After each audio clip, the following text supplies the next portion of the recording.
tarnished. I can see it. And I can also see...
They serve, but you, I can play the role turning to aid you. You need own to the foot.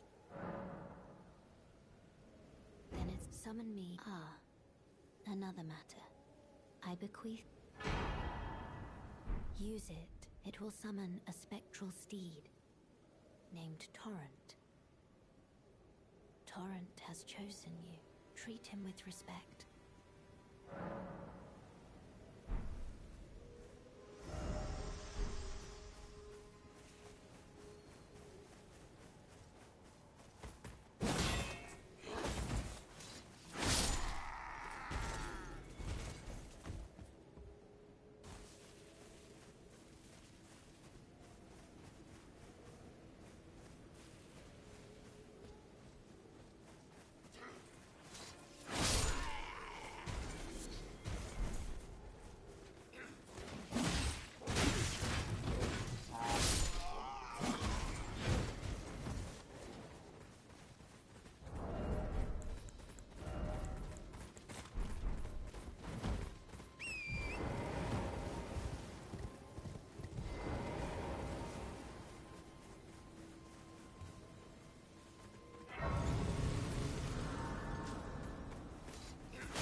It's on. Now it's on. Can you hear me now, Bob? I think you can hear me now. That's very strange. I don't remember turning my microphone off for any reason, but it was off when I plugged it in. How odd. So you can hear me now. Puff! You're gonna see if this sounds familiar. I'm making a blade-wielding character with 3 different greatswords, each with a unique active and passive effect. Does this sound familiar to you?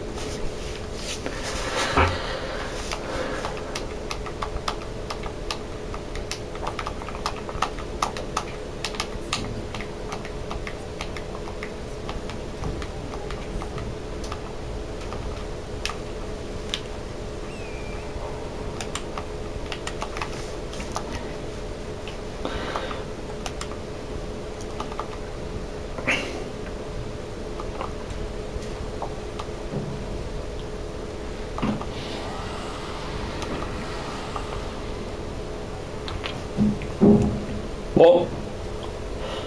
Oh, shit, no, I mean, yeah, obviously the character I was talking about for League terms, that it would be great swords, like 2-handed swords, not 1-handed swords.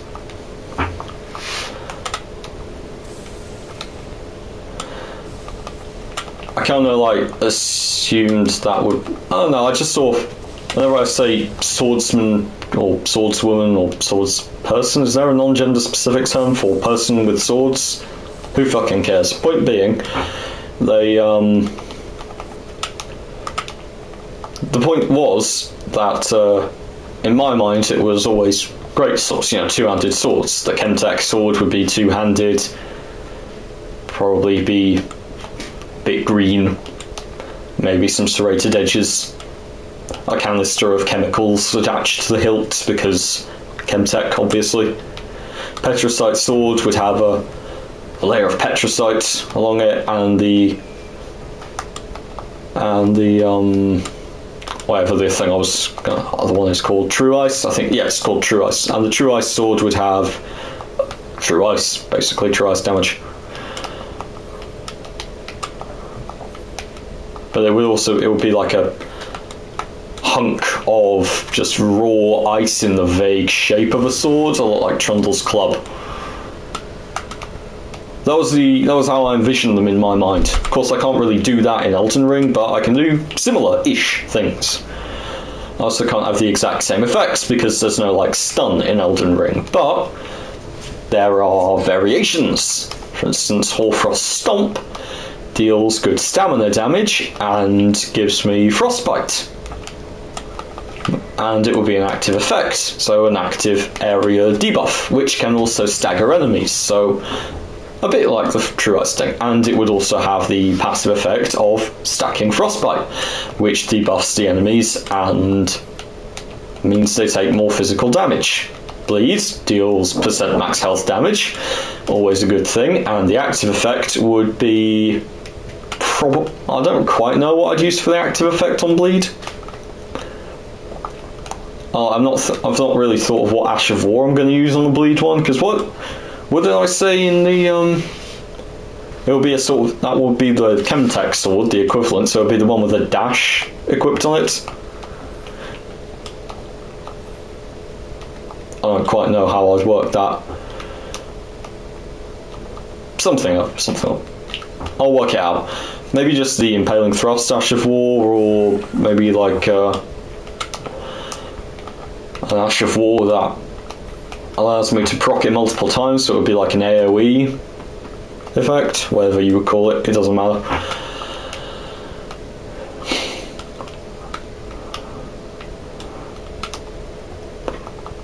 So yeah, I've got the Bloody Flamberg, which is going to be the Bleed sword, the Cold Lordsworn's Greatsword, which is going to be the, oh shit, I nearly died there, which is going to be the Frostbite sword, and what I'm going to get now from that church up there, I believe, is the Banished Knight's Greatsword, which has some of the best raw damage, although I can't quite wield it yet. I'm going to sell you 1 rune and buy... Is there anything I can purchase from this guy which I actually want? Purchase... Nope, he does not sell anything I need right now. So yeah, once I get this, that'll give me the first of my main swords. This is going to be the one I level up the most. It's going to be like my primary one. I'm going to equip either like a standard ranged Ash of War, like a Frost, what's it called? Storm Slash is what it's called, or Vacuum Slice. One of that lot, which gives me a ranged option, which I think is it. I can't really do the Petrocyte thing because there's no Great Sword Ash of War, which gives me a passive shield against abilities or anything like that. Of course, I could equip what's it called? The Step, Frost Step, or Bloodhound Step. That I could equip Bloodhound Step onto it, which is a defensive-ish Ash of War, but I've already done a playthrough with that. In fact, I think I did 2, so I'm not looking for that right now. I can sneak up on this guy, stab him in the back.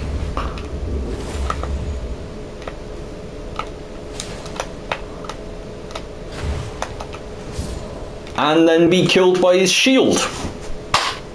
Wonderful. Right, and now he's still attacking me. Like, I'm not here, dude. You already killed me. Well done. So that's going to be a problem. Oh wait, it's not going to be a problem. I'm using the Uji Katana, which I shouldn't be, because I've got the Lordsworn's Greatsword, which has one of the most reliable stun-locking combos in the game. At least in the early game, at least against enemies that can be staggered. I'm assuming that this guy is an enemy that can be staggered. Well, I know he can, but I can be staggered the same as regular knights. Nope, he cannot. Nope, that doesn't work either. Okay. And I lost my runes, because I didn't pick them up, because I'm an idiot. Right.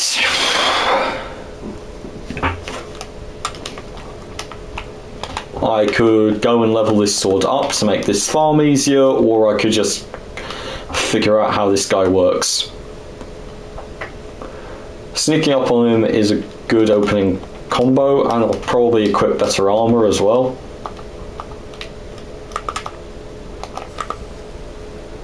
There we are. 1. Now go for a charged R2. Another charged R2. Yeah, he's down now. And there we go. And R1. Banish Knight's armor altered. Not what I wanted, but it'll do. And it gives me some better defense, even without the helmet, I imagine. Because it's a very heavy armor set.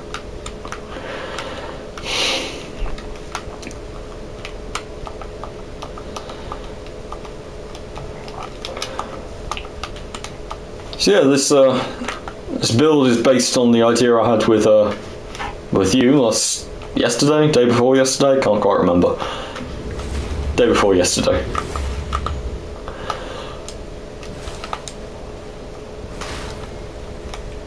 There we go. I've got the farming combo down. Sneak attack from behind. Charged R2, charged R2, critical attack, 1R1. Victory! Good! I can farm this guy easily now, and he doesn't drop an insignificant amount of souls. 623 souls per kill at this level, not bad.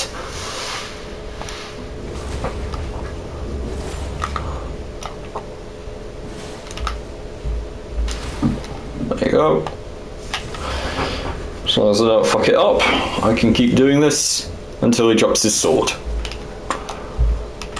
He's not dropped it this time. This is going to be quite boring. But I'll get it eventually. And this is only going to be the only really boring part of the playthrough, apart from all of the leveling up the swords and everything. Yeah, to be honest, I'm really just doing this as an experiment.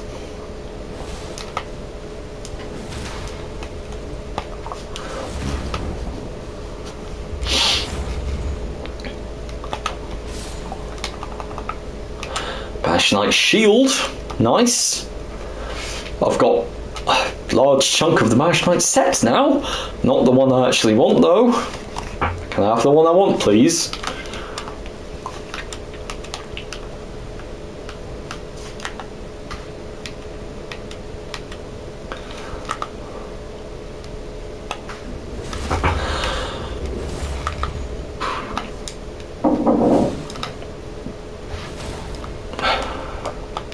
One.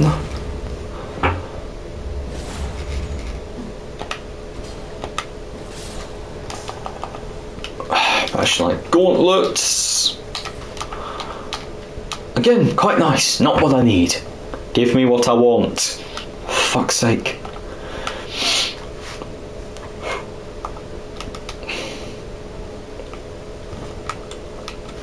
Last part is I know that everything on this guy is like the same drop rate.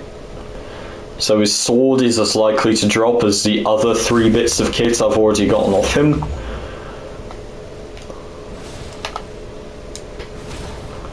Because unlike for the rest of my streams, because I'd already like come up with a clear idea for what I wanted in this character, I actually did research. No, he's not dropping anything. Bollocks.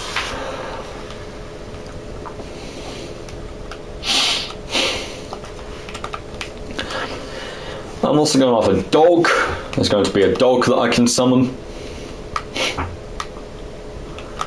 It's going to be the Rotted Stray summoning Ash. Ash of summoning Spirit Ash. Oh fuck, I did the wrong combo. Fuck.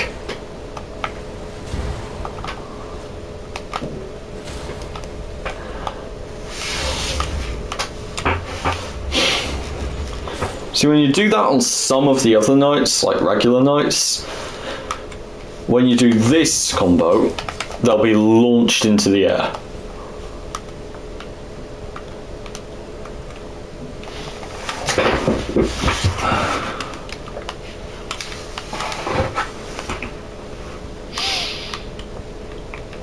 So what about you, Pav? Have you done anything interesting today?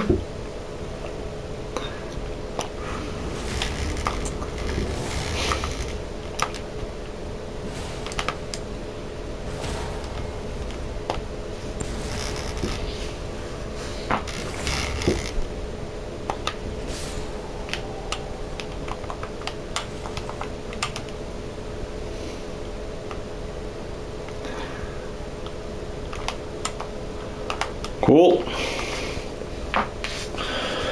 That sounds like a good game.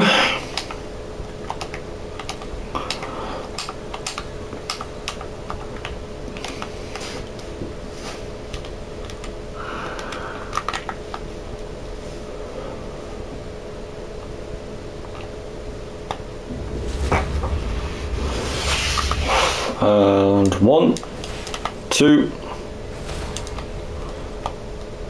Crit. He's still down, charge up an R2, and another shield. I have 2 shields now and no sword. I want a fucking shield, please. You twat. Give me a shield.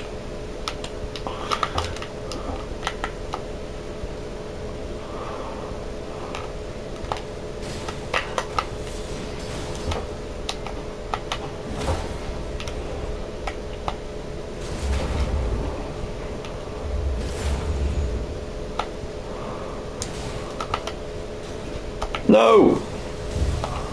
No, that's not fair, I hit the wall!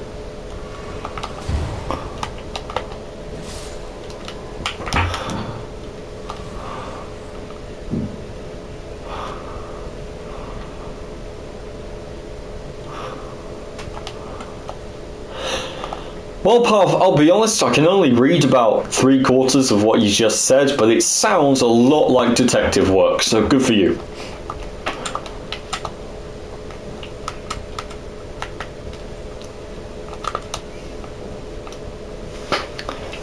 All PI work does actually sound like a cool thing. I actually know a podcast with a very similar concept.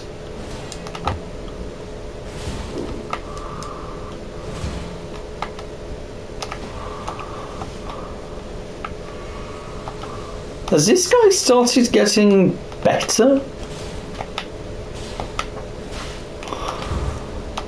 Oh fucking hellfire, what? Ah! Like, seriously, what the fuck? The combo has just stopped working properly. Okay. Let's do this nice and simple. This time the combo will work, same as it did all of the other times, and it will all be fine.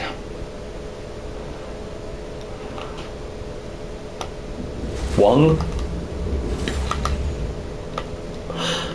2, 3, and go down. One quick R1, and you're dead. Okay, good.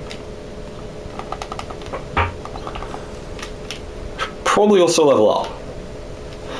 What stat requirements do I need? 16 to use the sword properly, 17 to use the Banished Knight's sword, so 17 in that. I also need 14 for the Flamberg, so 17 for that, 14 dex for the Flamberg already have, so I'm going to give myself an extra bit of endurance.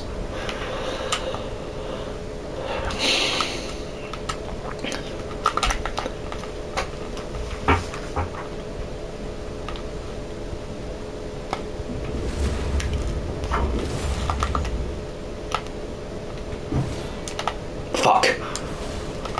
Okay, I'm seeing the problem. If I wait too long to use to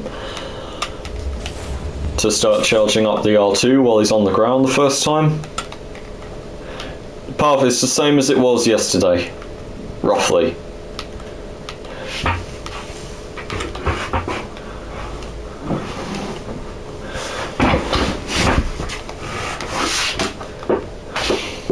On Monday, I'm going to make the appointment at the chiropractor's office. Oh, fuck.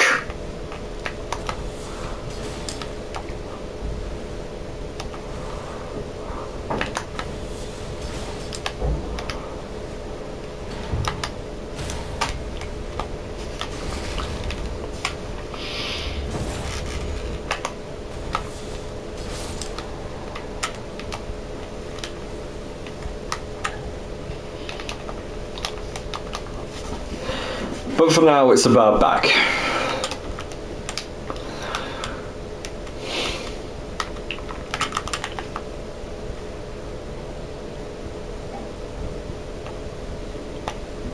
One. Down you go.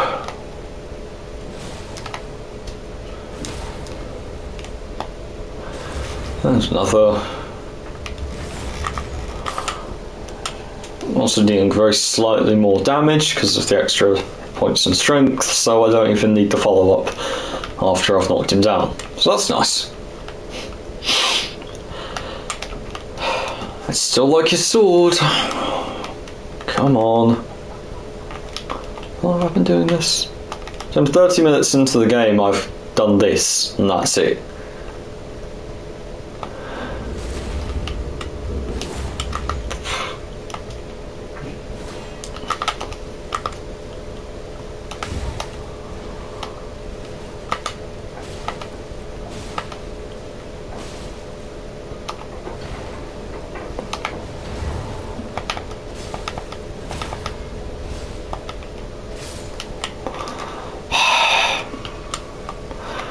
Glad I won the fight, not so glad he didn't drop his sword.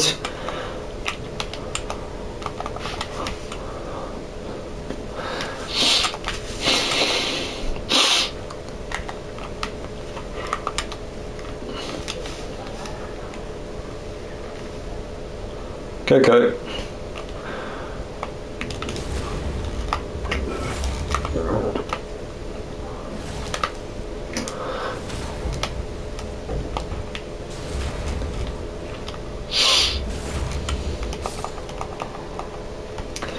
And it's the armour again, for fuck's sake.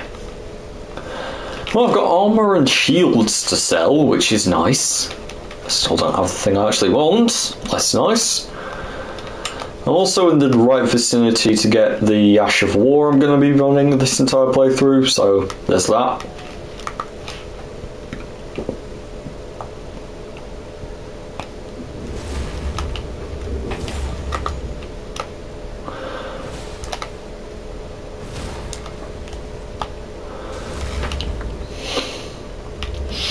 Come on, be the sword, be the sword. Yes! The Banished Knight's Greatsword. Got it. I've got what I need. Hey Pav, you got back just in time to see it? I got the sword. Ha! It's got a slightly different moveset to the regular swords, so it's actually pretty cool, which is why I like it. It's also got a better charged R2 because of the reach. It's got a bit more reach. It's also got the stamp upward cut Ash of War, which is nice, but yeah, mostly I just like it because it's got this very cool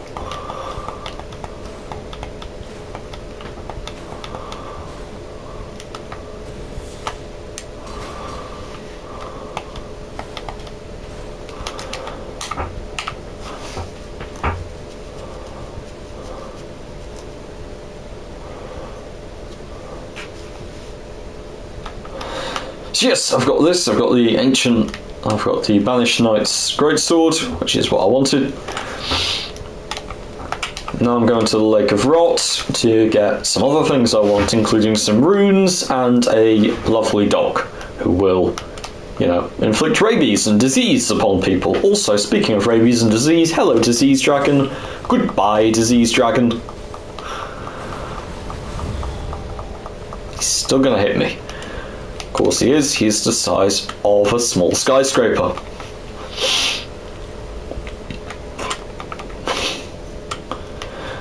Another wonderful thing about the dragons, which was pointed out to me the other day, is that the rewards you get for killing them are mostly variations of spells, which you can already get over there in that little cathedral.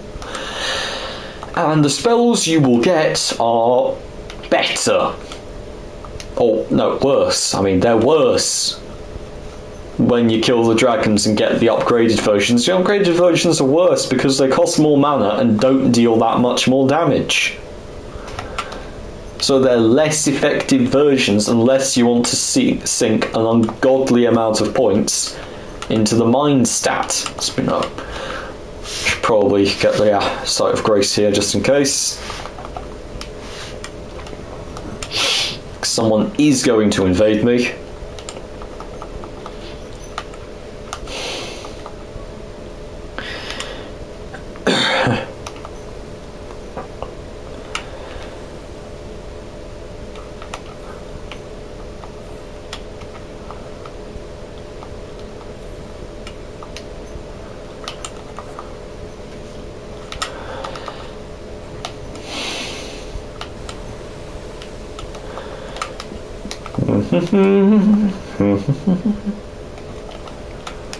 After that, I'm going to go down to here and get the Flamberg, which will give me all three of the swords in their base forms,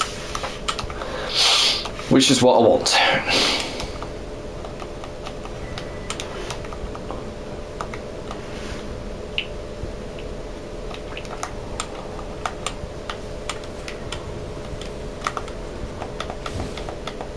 Hello, thing, this is an annoyance.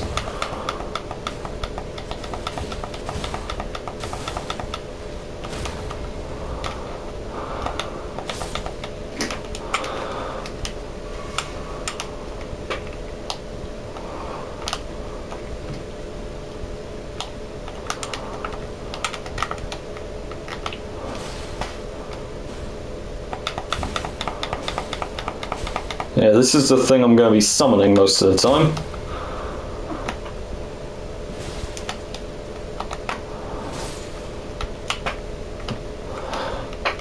Yeah, like I said, I like the sword, it's good, it's got a decent moveset.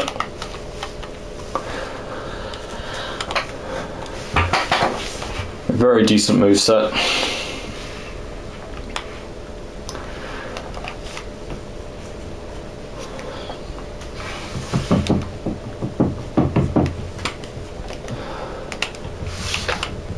So I've got the Ash of War I wanted, and now back to the Cathedral of Dragon Communion. Across the bridge. Oh, I can also get the. I can also get a pretty cool, whatever it's called. I can't quite remember. Ash of War, Cragblade. It's called. That's what it's called. I can get Cragblade on the way. Cragblade is a nice Ash of War, which I can get en route. I can also go slightly west up here to Fort Gale, where there are a couple of other Ashes of War I could get.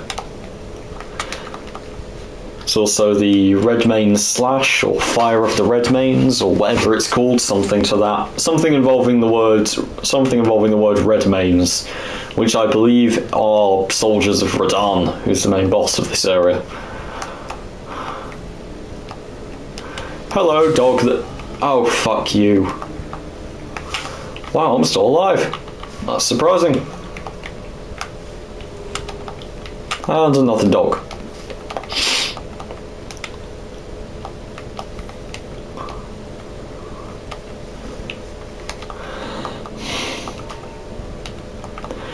Now the fight starts, and I can just sort of stand around here and I'll get some runes.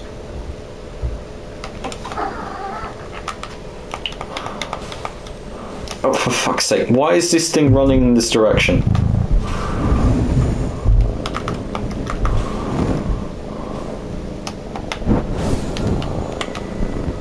Indeed, I'm streaming, darling girl. That's my cat.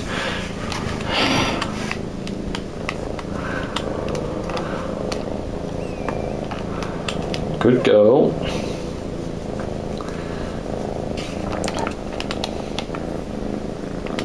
It's nice that you're being so sociable, but, you know, trying to do some shit. No.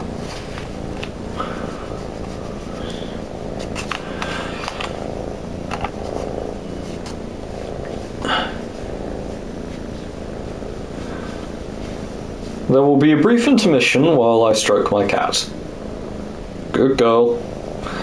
Now do shut up. Okay. You done? Good? No? Okay. Yeah, that's your arse. Alright. So. Almost. I'll get across here.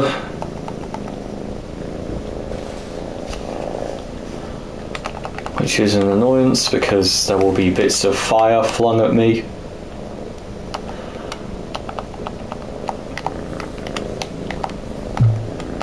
There we are. That's the first inconvenience dealt with. The next inconvenience are these ballistas, which I can dodge by just going around the back.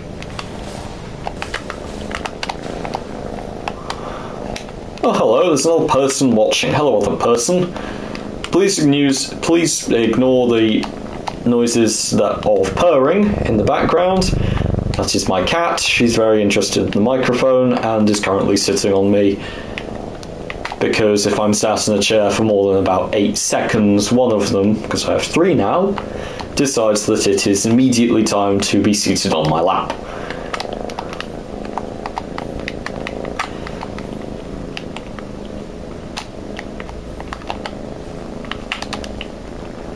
Also, Puff, are you getting any game volume? Because I just realised you might not be. And the person left, so clearly nothing interesting going on in the stream.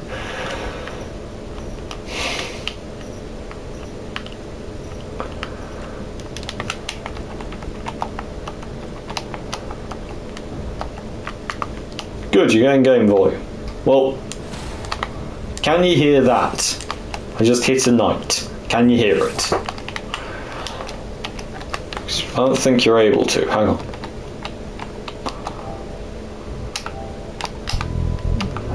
Can you hear better now?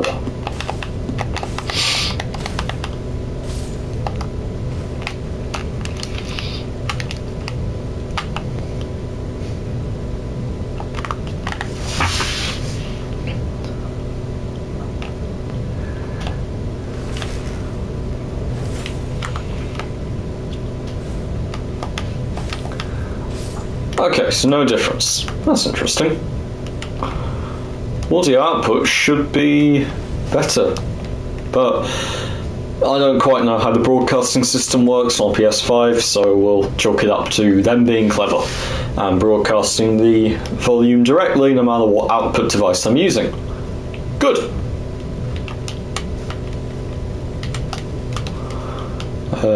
Dodging now. Dodging, still dodging. That's the Flamberg. That's all three of the swords I want for this playthrough in my inventory.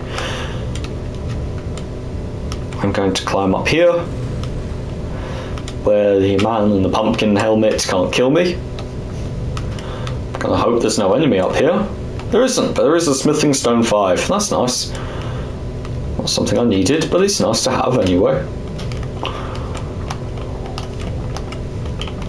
If Pumpkin Man's going to aggro off me at any point, that'll be nice. He's probably not though.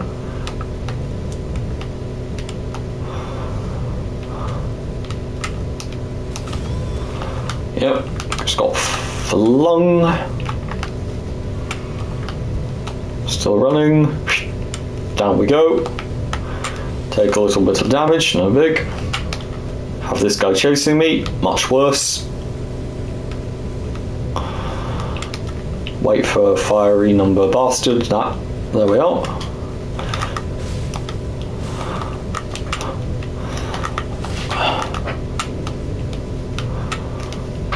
These guys aggro off, and now. Oh, fuck off, you twat. 1.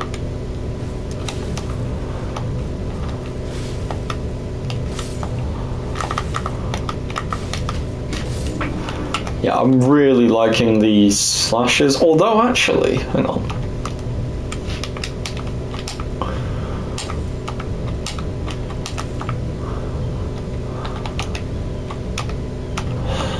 So yeah, this would be the main setup. I'd have this sword, and this sword.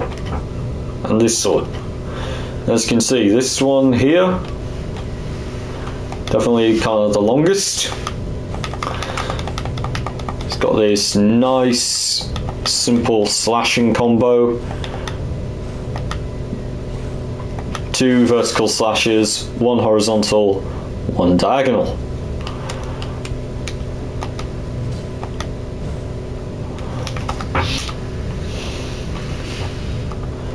And then you've got this one, the Flamberg. No, the Lord Sworn's Greatsword, which gives me just multiple, mostly horizontal slashes, vertical slashes I mean. They're a bit diagonal, but less of a hitbox. Flamberg, bit longer, good hitbox.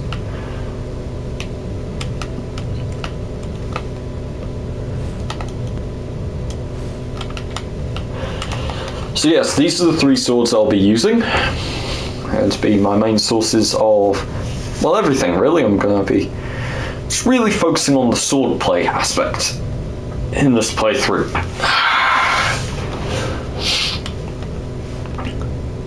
Now, I've done that, and the next part is up here. Gotta go past the gate front and acquire something. I've got something to acquire. Oh, no, actually, I should probably go up here first. Oh no, I'm going back there in a minute anyway. So just what I'm going to do now is I'm going to get runes. Runes are going to be quite useful. And I'm also going to get smithing stones 1 from somewhere. Somewhere I'm going right now. One of the mines, not sure which one. Also, I'm going to get Ghost Glowvorts 1 and 2 en route, which will let me level up the dog. Speaking of which, I should probably equip him. On straight. There we are. I'll call him Weiler. That way he's a Rottweiler.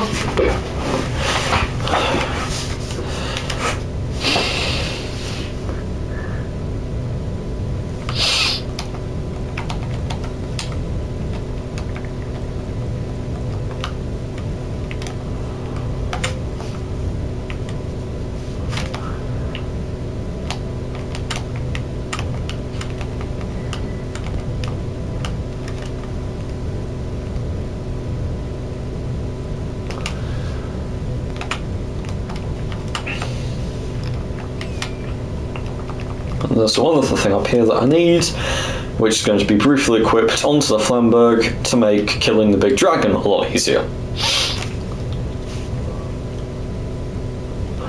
Once I've killed the big dragon, I've got enough points in health and stamina and mind that I can use multiple Ashes of War for decent periods of time. There we are, that's Wild Straw. Fuck you with your ballista.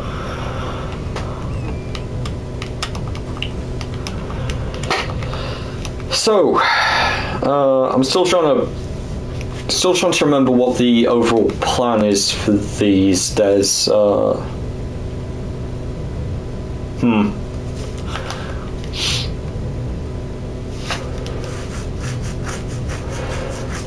getting the Ash of War I'm looking for up here. Now I need to get the Wet Blade so that I can equip said Ashes of War onto my items.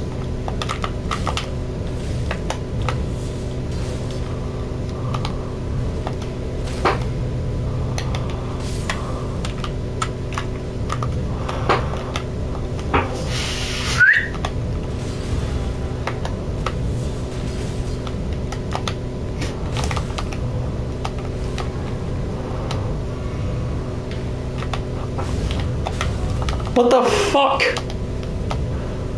Sure.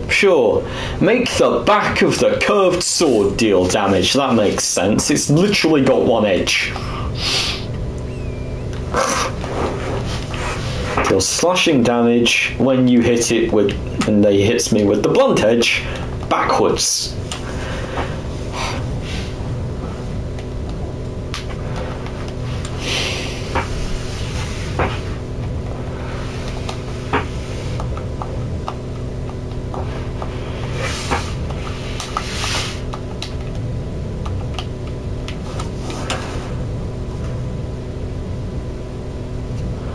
Might as well get this bit sorted too.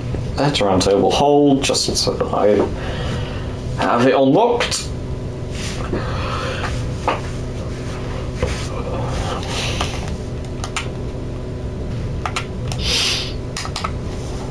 Master Shack.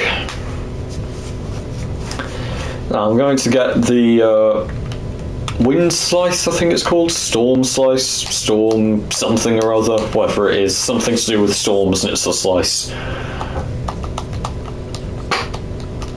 Wind Slash.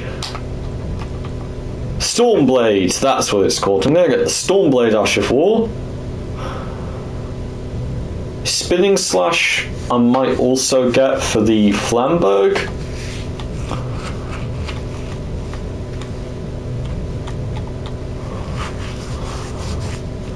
Of course I get Warcry. Nah.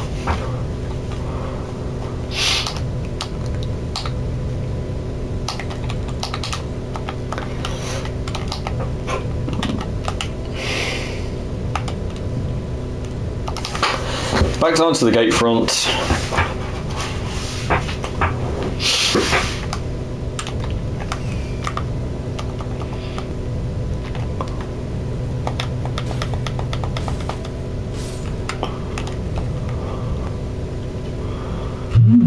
Fucking duh.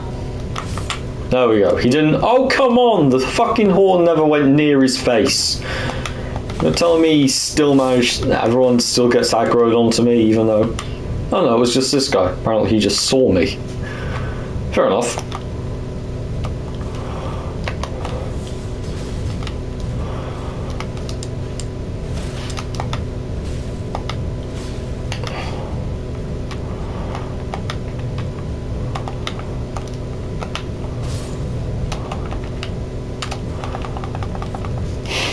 This one's I'm going to try and keep mostly uninfused, so that I can equip grease onto it.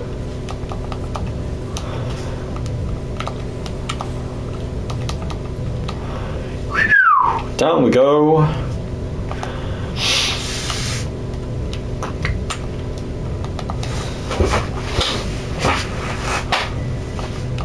Whetstone knife, there we are. And then I head up to Fort Farth.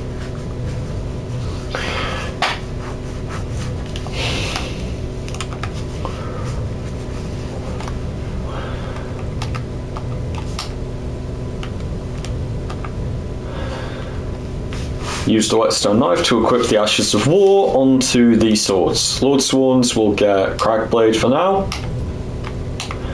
Banished Knights get Stormblade. Flamberg. Should I give it Wild Strikes or Spinning Slash? Probably Spinning Slash.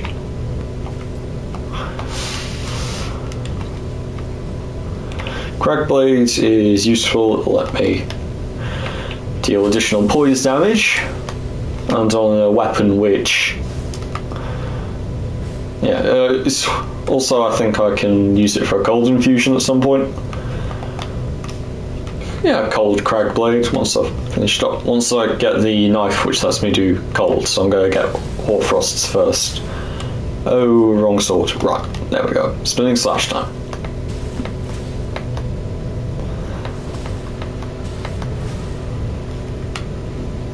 Nope.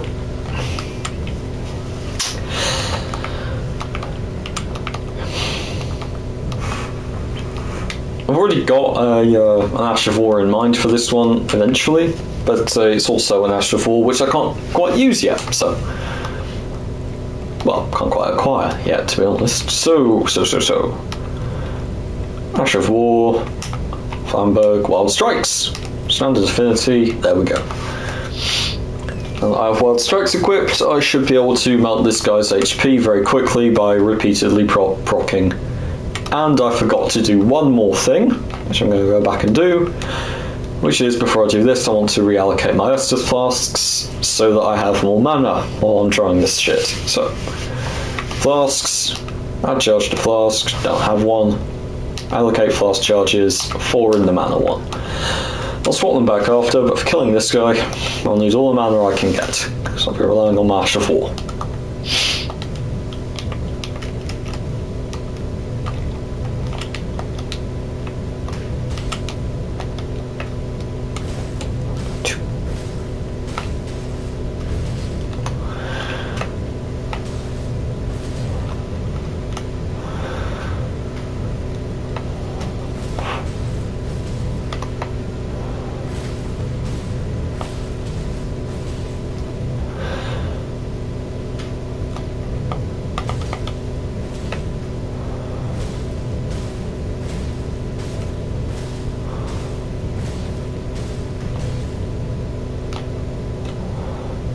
More.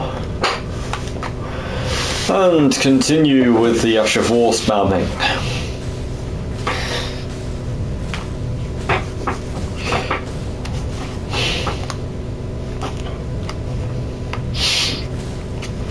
You know, player me, Shin, and KN, we tried that strategy again today. Multiple times. We never actually managed to get it to work.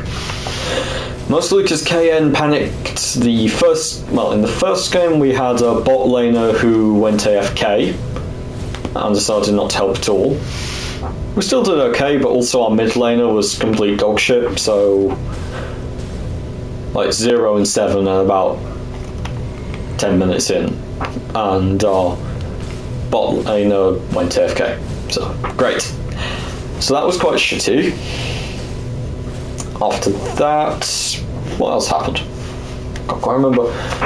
But anyway, point being, he picked Kayle, which is something I asked him specifically not to do. I said, champions who are good at taking turrets, who are good in lower levels, because, you know, the main point of this strategy is the big push with the first Herald, well, the only Herald now, at 15 or 16 minutes in, which means you want a top laner who is at their best 15 to 16 minutes in, or at least very, very good. Kayle isn't. Kayle is not, especially not if they're just Kayle. I mean, I was playing Nunu, Shin was playing Shen, so we managed to get KN quite far ahead, but it still wasn't the best. Would have been much better if he'd been playing Sion or Darius or something. And then in the second game we had the same mid laner who was, again, not very good, but also went AFK, not because he was an asshole, just because his internet was crap, which was probably why he wasn't very good. And after that, And again, he was playing Kael. Kael was playing Kael because he panicked and picked it quickly. Like, fast pick a champ, and he went with Kael. So all in all, the strategy didn't work well. The second game, we actually eked out a victory, despite the AFK Ziggs on our mid lane and the fact that the strategy wasn't doable. Because I was playing Vi and I got like 6 different shutdowns, and because of me and Shin sort of working the strategy as we did, as we'd already intended to, despite the fact that KM was playing a Kael, we still got Kael pretty fed. He was a Kael who was, I think, 8-4 before hitting level 16, so before the major power spike, he was already pretty far ahead. So we won that one. Good shutdowns from me, good power spiking from Kael, all went well. Still, it was a bit annoying to not be able to try out the strategy properly.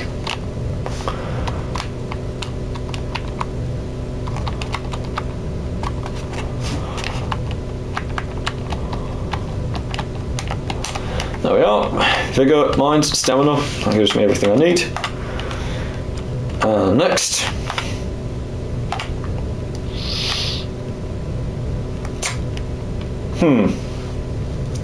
What should I do next?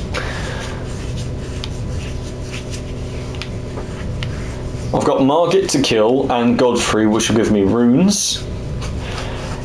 And I've got some areas to complete for upgrade materials, so I'm going to get those.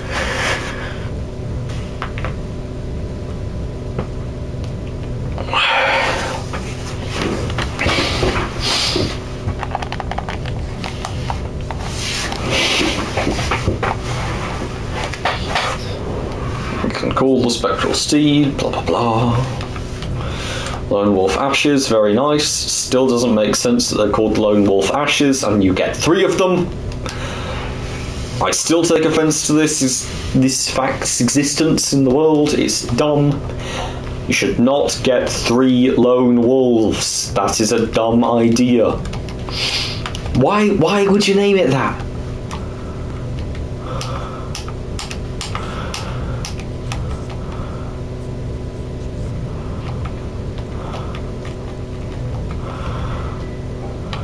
There we go.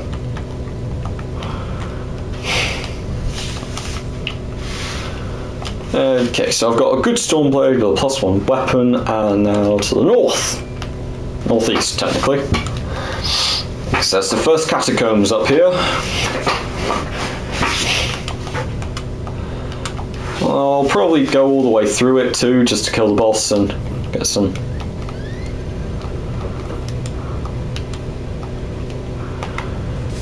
Oh, have you got anything, Bob?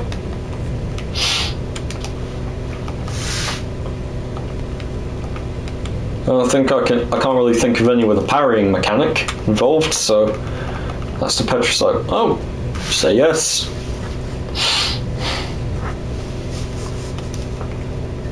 How so?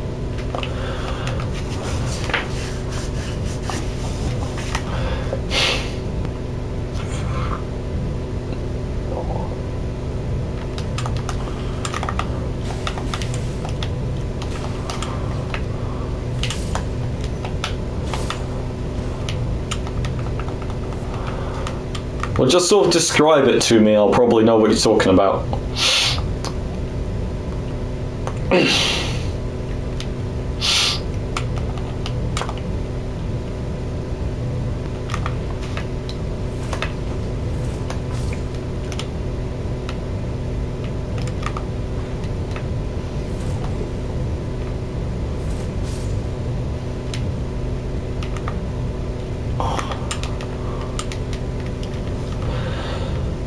So, but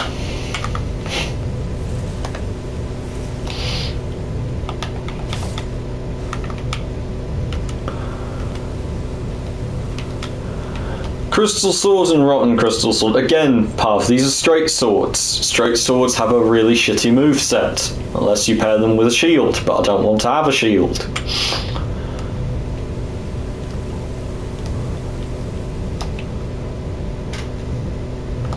to mention the Rotten Straight Sword can only be gotten in literally the last area, and by that point thereof I will already have walked past 20 way better options for a weapon.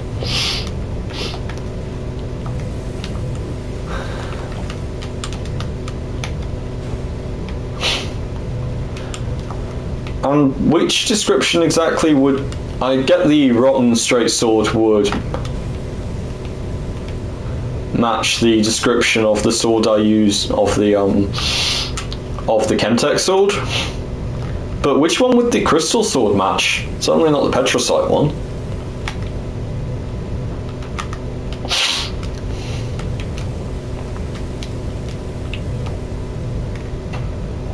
The Petrosite one? Really?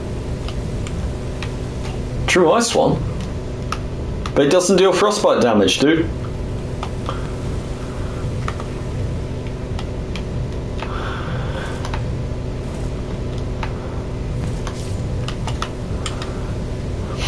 Or have a stunning effect. Or have any effects, actually.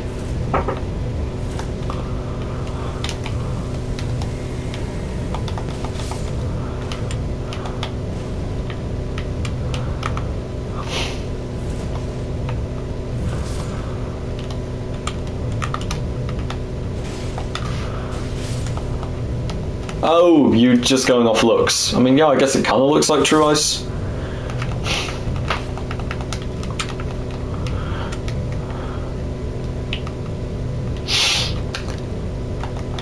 Yeah, it does kind of look like True Ice, so I'll grant you that one.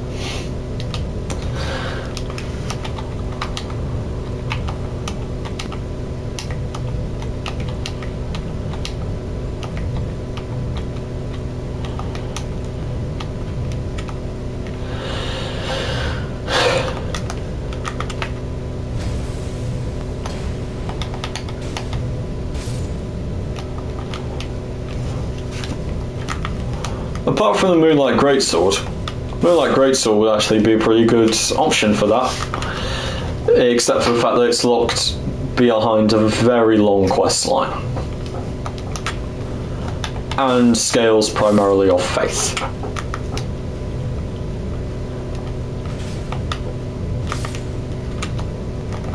Puv, the descriptions I gave were of great swords, not straight swords. The swords are meant to be big, like the size of the swords I'm using in Elden Ring. That would be the size of the swords that the character in League, hypothetically, would use.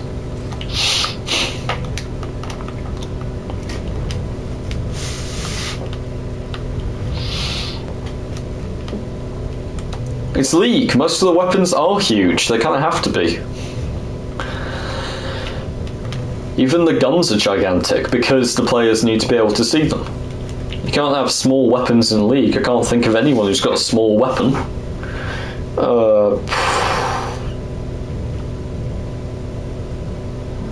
No, literally can't.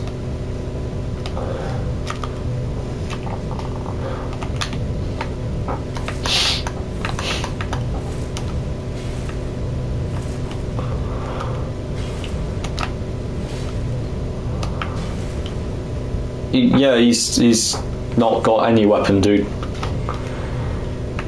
Neither do several of the mages, like Syndra, for instance. She doesn't have weapons at all.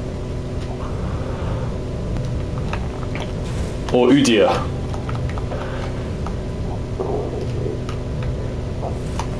Because these are characters who use magic or chi rather than weapons.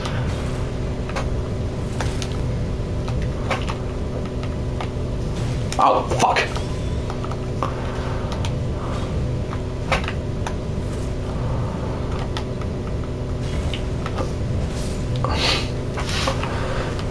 That wasn't bad, that works.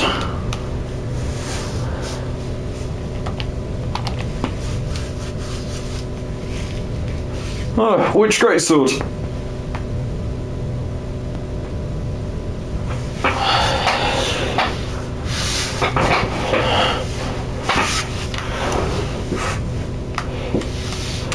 assuming you're not talking about the Blasphemous Blade, since that's a fire sword. So, one of the holy ones for the Petrosite one, maybe? Ah, yes, the Sword of Milos.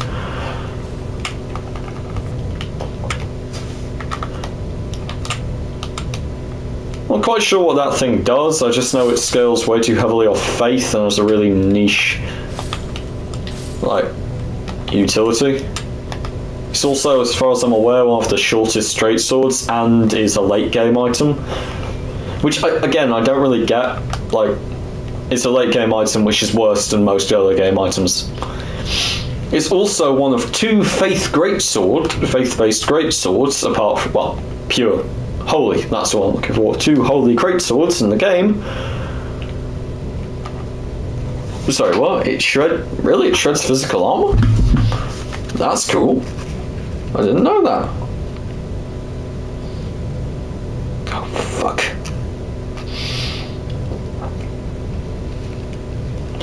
What's it called? Elden Ring. Great Swords. Looking up Great Swords now. Oh yes, the Sword of Milos. The one you get from the Rotten. Drop by killing the Dung Eater. Not the Rotten, that's Dark Souls 2. Drop by killing the Dung Eater. Kind of a mid-game weapon.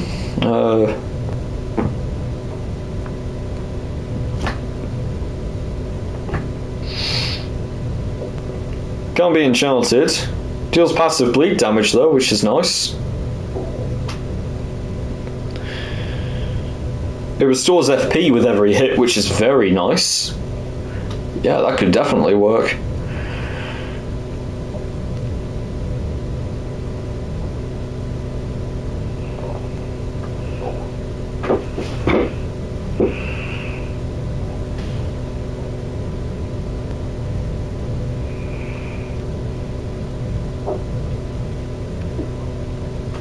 I'm looking at it now. Shriek of Milos.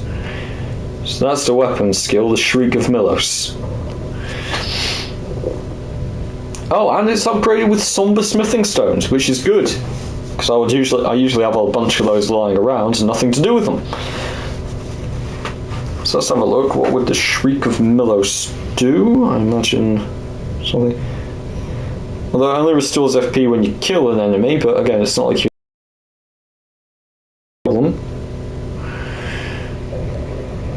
Reduces damage negation and status resistance for nearby foes. That is very nice.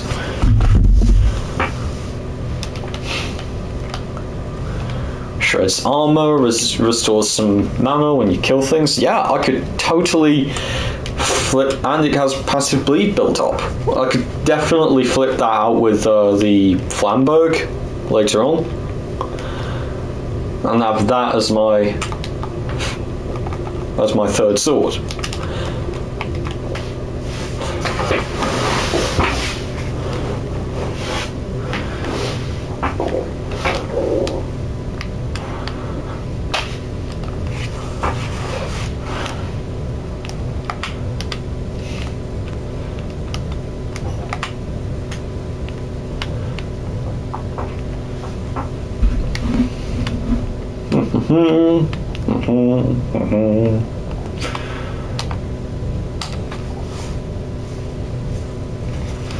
So now I've got that, I can go.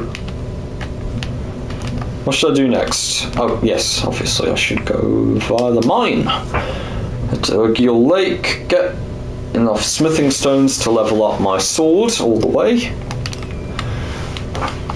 Well, not all the way, but level up a decent, all the way to level 2 through the first smithing stone usage to get 12 smithing stones. That's already a +1, so get 10 smithing stones and kill the boss down here, because why not? Also, if I'm going to have raw attacks, might as well. Yeah, it would be very nice to have an AoE debuff I could activate. Not to mention, since my main summon also has passive, what's it called? Ailment. Well, don't quite know what they are called. It's a unique skill. Status. There we are. So I'd have bleed status that I'd be building. Frost status that I'd be building. And the other one. I really can't speak today. Frostbite. That'll be building up, and Rot. So that'll give me 3 types of status build up and extra damage. Yeah, I like that.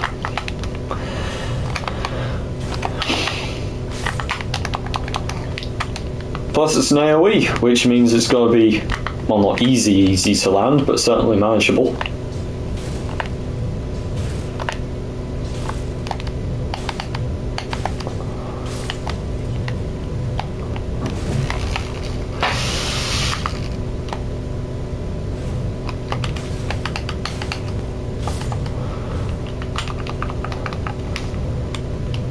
So yeah, that'll be good. That'll be good. I'll probably use Crackblade for the extra poise damage around here. Extra raw damage, extra poise damage. There we are. Because the wind doesn't seem to do very much against people made of clay. Not surprising.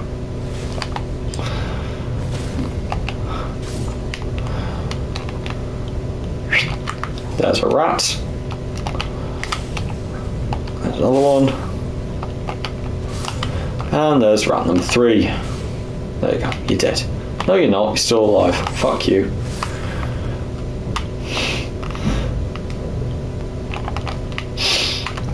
Another smithing stone, which gives me a total of how many right now? 4. I need 10, so to work. There's another at least 2 I can think of in this area. And then 2 more in the area below it.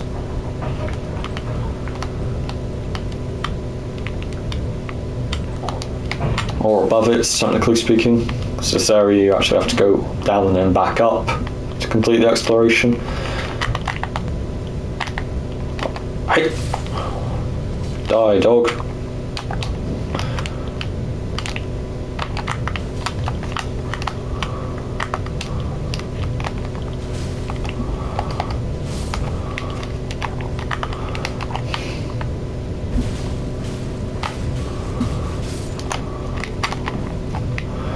That doesn't work so well on the Clayman.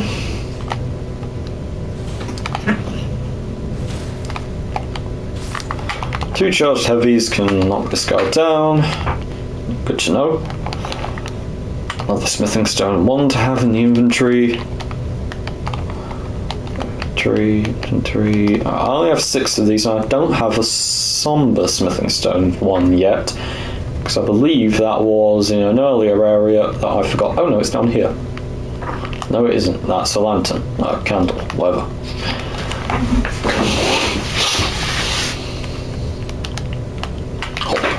Hop and skip over that.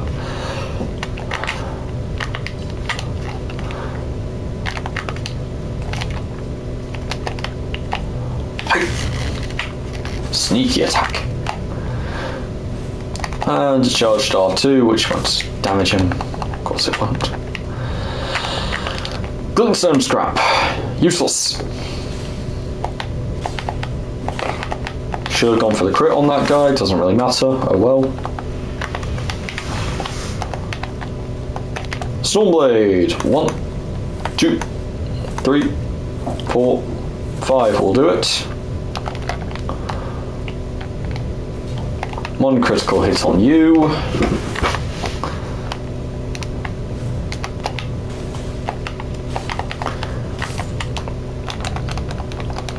Nice, simple, reliable. All of the swords do decent different things, which I quite like. They've all got their own uses. 1 deals additional poise damage and has additional critical damage, so I like that. 1 deals passive bleed. 1 has a ranged option and a bit better physical damage because it's the one I've upgraded the most. So for this one, Since I've got plenty of mana and not a huge amount of health, I'm going to be playing it safe. I'm going to be running Stormblade as my primary source of damage. I'll also summon my dog. You might as well have a bit of a fight. I'm going to be using him a lot in this playthrough. Main form of Scarlet Rot build-up. Hello, King Bunny. Welcome to my strange little experiment where I'm using multiple great swords in the same character, so that I can swap between them and use different Ashes of War. Gives me a much more varied skill set, in my opinion. There we are. Switch to the Crackblade one. Extra critical damage from this thing. Don't need bleed on this bastard. The dog is not doing a great job against the troll, but oh well. I can take him down on my own very easily. He didn't get rotted, but never mind. And crucially, I have, I believe, let's see, 10. Yep, that's what I needed. 10. Good. 10 is good. That's what I needed.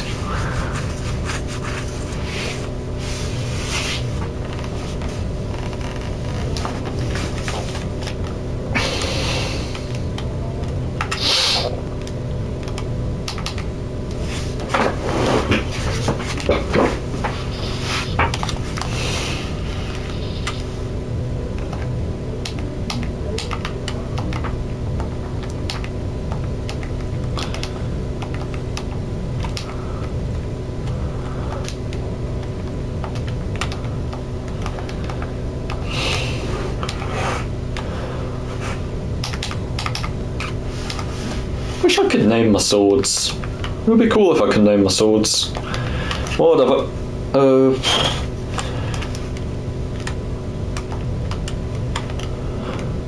Also need to go and kill Margit before I can level up my dog, so I'll do that first.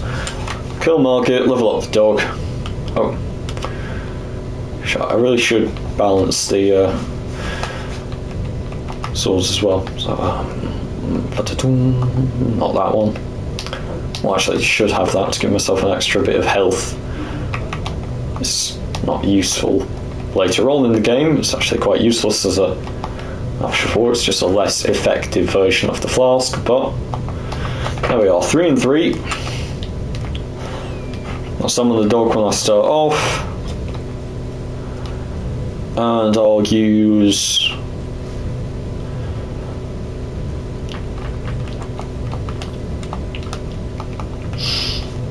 Crackblade to knock him down and hit him with a critical strike, while the dog also... I'll tell you what, I don't need to critical strike him, so what I'll do is I'll use Crackblade to knock him down, and then quickly transition to the Flamberg, use Wild Strikes to proc bleed on the guy.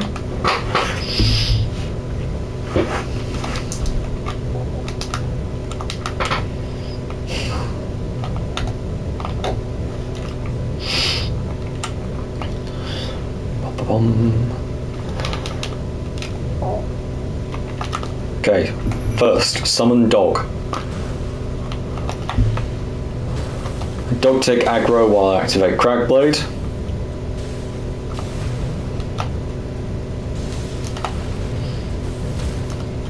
There we are, he's down.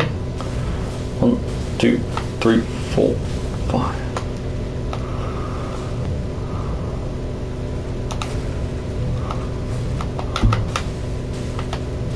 There we are, he's rotted. He is a rotted dog. Not dog, omen, whatever. The dog has done his job.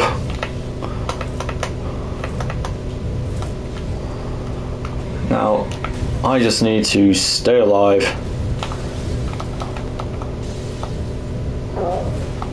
Pepper this guy with damage from afar.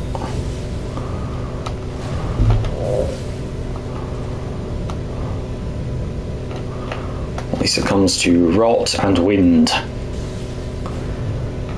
Hello, Celine Gautier. Good to see you. Never seen you on this stream before. Not that that's a surprise, I've never seen many people on this stream before. There we are, Margit's dead, easy as pie. Stormblade's a good Ash of War for kiting. Okay, good. And that means I can level up. What can I level up now? What can I level up now? I can level up. Yes, the dog. I'll go back to Round Table Hold. Go through the annoying minutiae of talking to the girl over here, who's not over here yet. Where's Roderica?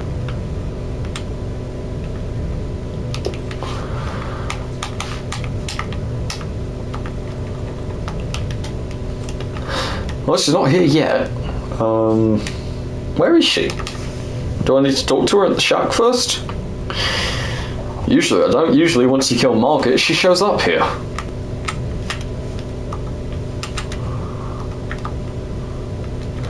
Let's see. No, she's still there.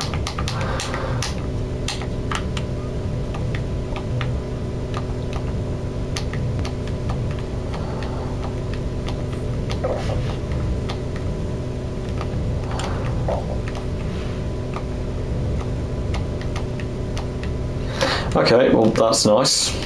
Oh yeah, I've finished this game a couple of times. First time I did it with the 3 stars Great Mace. Great Hammer, whatever you call those things. Second time I did it with...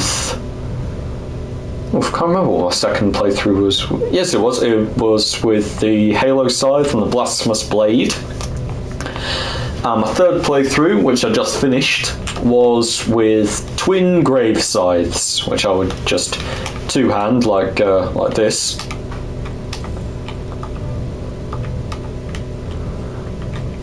And I do two-handed jumping attacks. They had pretty great two-handed jumping attacks, and I had a Bloodhound Step equipped onto them, so I'd be super agile. Reposition myself constantly, do jumping attacks, passive bleed, build up, all that good stuff. Went pretty well, apart from, you know, all the times when it didn't. I absolutely crushed the game until I got up to Malenia. Like most people, Malenia started kicking my ass. And now I'm doing this with 3 different great swords based on an idea I had for a League of Legends champion.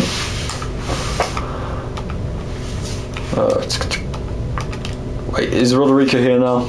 I still have no idea what I'm doing. Where is she? Usually she shows up after you kill Margit, right? I'm right about that. Or actually, do I have to enter the castle beforehand, or... Because yes, there's the Site of Grace up here, and I'm sure she does it. She, like, shows up after a site. Yes, because I haven't actually been inside Stormveil Castle yet. It just popped up on the screen just now. I think once you enter what is technically Stormveil Castle, she should spawn in the hold. Probably. Or I could be wrong yet again. Who knows? Let's go find out.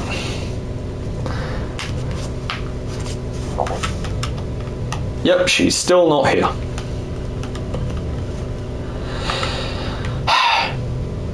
I don't need to level up the dog yet. I'm going to go to the mine in Liurnia. In fact, I'm going to go... What else have I got to do in Liurnia? Dog, Pav, do you remember what I had to do in Liurnia? One sword is good. The other... Oh, right. Cragblade is a nice ability to have equipped on my sword. But Hoarfrost Stomp is the better option right now. For this one. That way I'll deal additional critical strike damage with the Lordstorm's Greatsword and also be able to inflict Frostbite with it. Although I could bypass that. I could use this one as my knock people down and deal extra critical damage. Yeah, this one could be the Stance Breaker. Because I'm not a huge fan of the Wild Strike's Ash of War. on listing. So if I made it a cold Flamberg, it would apply both bleed and frostbite. I could like some caught on a tree. Why did I get caught on a tree? Stormblade for this one give me ranged options and raw damage, considering it's the one I'm going to be leveling up the most. Cragblade and the fact that it's the Lawnsworn's Greatsword will give me extra poise damage and extra critical damage. And a cold Flamberg would give me status build up, basically. This would be my status sword. I like that. That could work. I'll equip Hoarfrost Stomp onto Flamberg, Stormblade, and Cragblade. I like that. That's a good combo of weapons. Well, wow, everybody left, like all in one go. That's not at all surprising.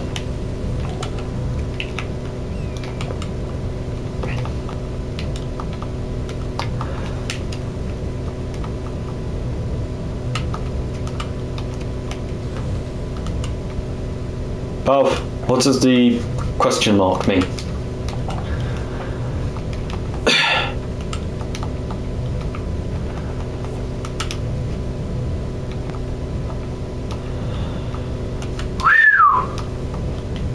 Everyone, Pav, like all my PlayStation is lying to me again. There are still 4 people, but my PS3 said 4 people watching, and then it said 1 person watching. And now it says 3 people watching again. So either people are dipping in and out of the streams, or my PS5 is lying to me. Yep, see, it says 1 watching again now.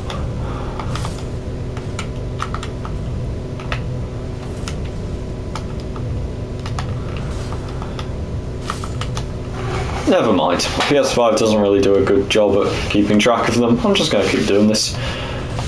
Right, this guy down.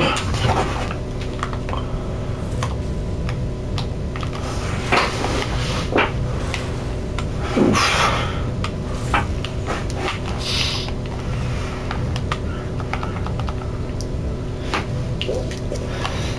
So yeah, that'll work. I've got Stormblade on this, Cragblade, Hoarfrost Stomp later on. Yeah, 1, 2, 3. I like that.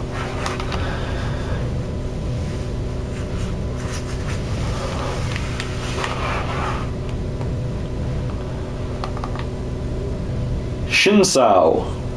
Is that you, Shin?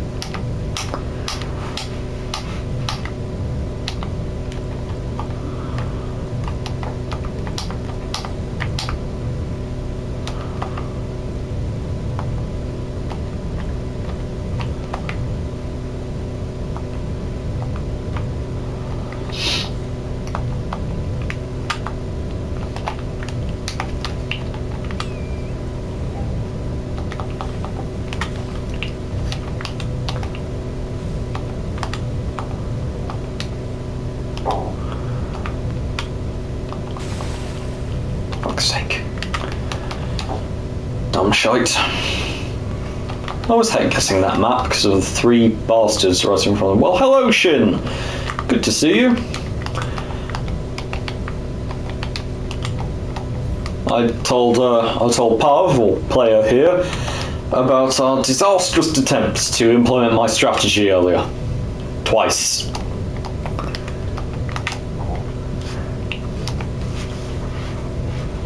We won the game, which was good, but still, I've got to get it to the point. I've got to just get 1 perfect run on that strategy to see how effective it is and how easy it is to like recreate. I should like check it, but it actually has to have the right setup as well.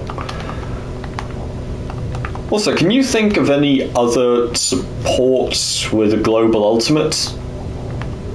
Taric is one, but I don't think you play Taric. Shen would be one, Taric would be another. Now, Taric and Kale would be an... Oh, Pav. Oh, thank you, Pav. Soraka is another option, yes. Yes, the support would be the defensive option, basically. I mean, it's not as effective as universal shielding and teleport on Shen's ultimate, but the other two are decent choices as well. Soraka's ultimate, very good, and Soraka's probably a better support in lane than a Shen in a lot of situations, because she has decent poke and she has AP damage. So that's a decent defensive option and a decent... Yeah, and like I said, Taric as well has his global ultimate. So we've got a Taric, we've got a Soraka, a Shen. Can't think of any other supports with global. Senna is another one.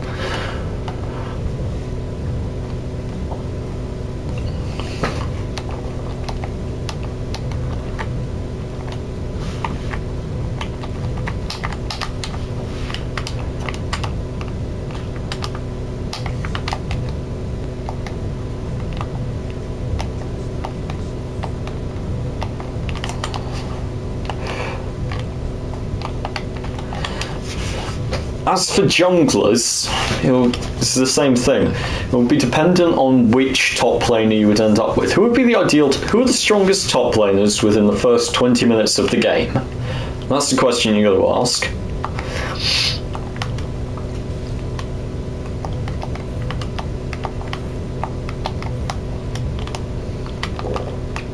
Darius is one.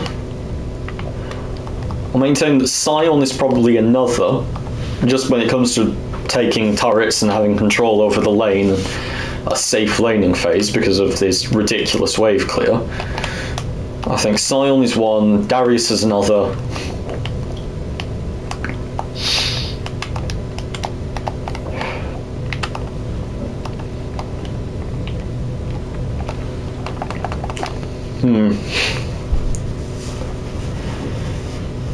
Garen, potentially? Renekton, that's a good one. That's a good one, Shin. Renekton is very powerful in the early game. He would be ridiculously effective for a push like this, especially given that he's got some of the best self-sustain. Set is another. Thank you, Pav. But ideally, I'd say Renekton probably... yeah. So Renekton would be a good one. Darius, Set, Sion.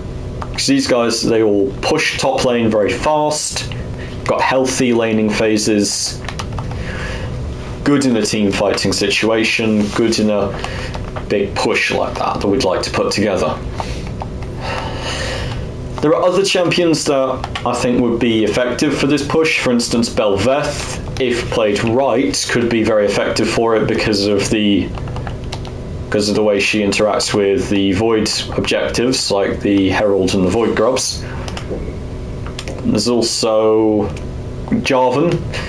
He's a spam ganker, he's powerful in the first 20 minutes of the game, and crucially, well, not crucially, but as an added bonus, he's also got that ability, or that passive on his Demacian Standard, his banner, where champions nearby gain 50%, not 50%, gain 20% attack speed, and the extra 20% of attack speed would be very helpful on the champion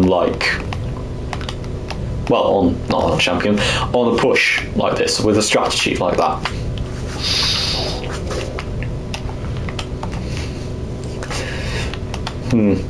So yeah, that's and Nunu, obviously, as I said earlier. I mean, Nunu, that game didn't go brilliantly because our bot lane AFK'd and our mid lane was crap.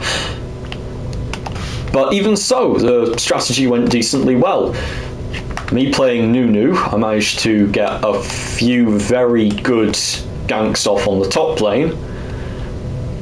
And our top laner, who was our Kayle, did decently well off it. KN did very well off it. Shin had his Shen's ultimate, which worked decently well multiple times in that game too.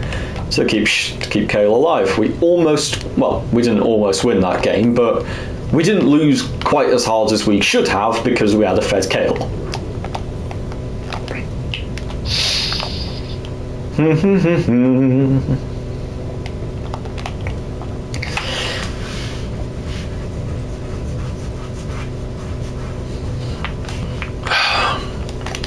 what else am I thinking? What else am I thinking?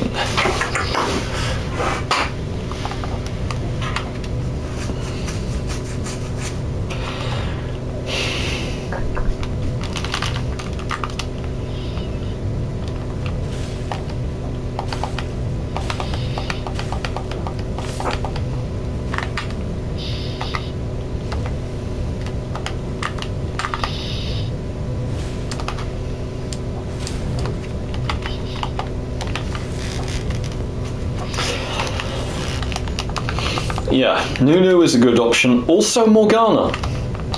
Morgana is good. She's a supportive jungler, a utility jungler, with very effective follow-up to ganks on the top lane with her ridiculous CC and such.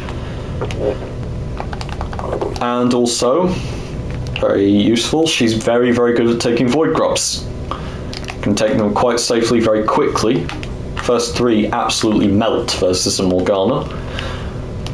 Brand would be the less effective, but the less useful choice in a team fight. Well, not in a team fight, but in a ganking situation, because his ganks are a bit weak, but his clear is a bit healthier than Morgana's, so Brand and Morgana are solid choices.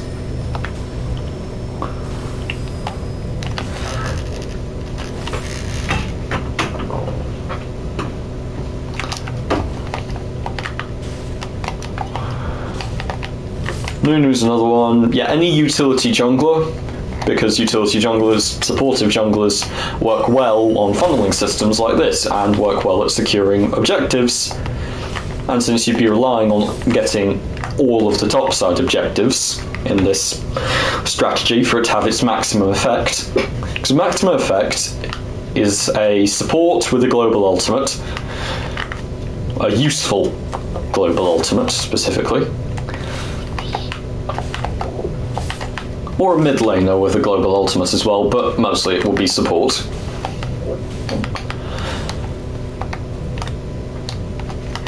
Shen works well as well because he teleports to the site when he uses his ultimate, so if they come to stop us and then Shen helps out with his ultimate, you then have a third person on top lane during this big major push.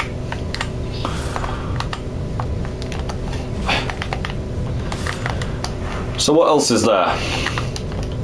Global ultimate, Shen is the ideal, but there are other effective supports with decent global ultimates that could be very helpful. Taric is one. Soraka is another. Karthus, even, I've seen people play Karthus as support. He's not the best, but again, any champion with some decent utility like that, decent global ability to influence a fight from a long way away, could be useful with this strategy.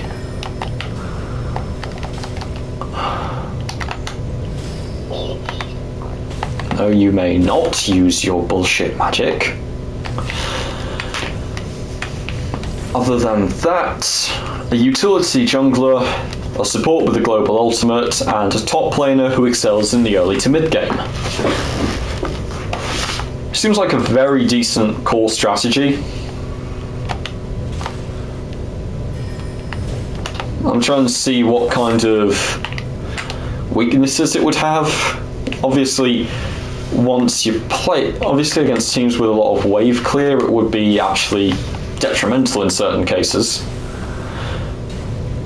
Because once you have then taken all of topside, you are then basically funneling super minions onto the enemies. Now that's useful if you've got an effective top laner and jungler and support who can keep pressuring, or if the enemy have to send if the enemy have to constantly go back to base to defend it from super minions, that's a good thing. Unless they get fed off it. So you really need to take control of the game off the fact that the enemy are constantly having to worry about minions smashing up their Nexus turrets. That's one point. Because they do get fed, they get more gold off the nexus of the super minions, or passive gold, and of course top laner wouldn't be farming as lane anymore because the minion wave would usually be all the way in the enemy base. The top laner would have to be very aggressive and turn, well, KN, that's top laner, would have to turn his lead and just snowball with it, push other lanes, get kills, take objectives, control jungles, all of that good shit.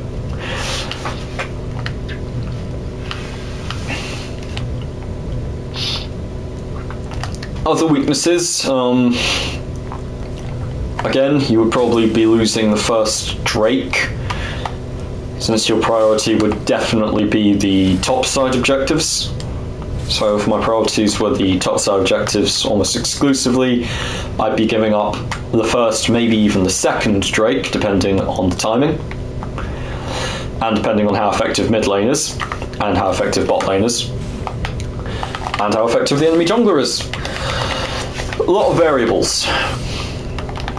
A very powerful early game duelist jungler could also make the plan a lot harder because they could contest objectives very well. I'd also be sacrificing a lot of farm during the couple of minutes that we'd all be pushing up top lane. So farming junglers would have an easier time expanding their lead against a setup like this. But other than that, it's a solid strategy in my opinion. There are ways to work around the weaknesses to it, and it seems solid enough.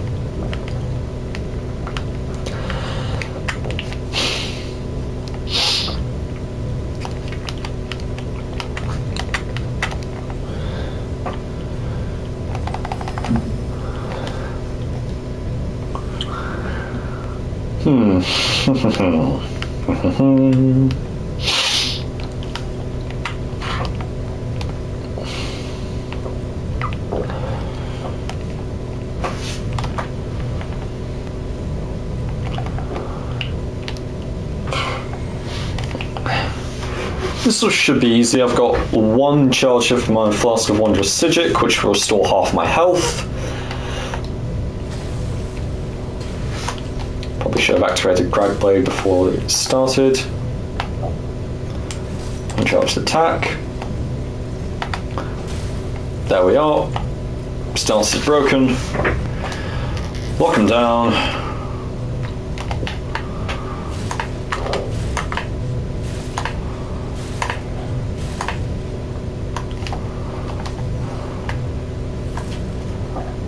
Again. Salt off. There we are. Easy enough. That's the Crystalian dealt with. Now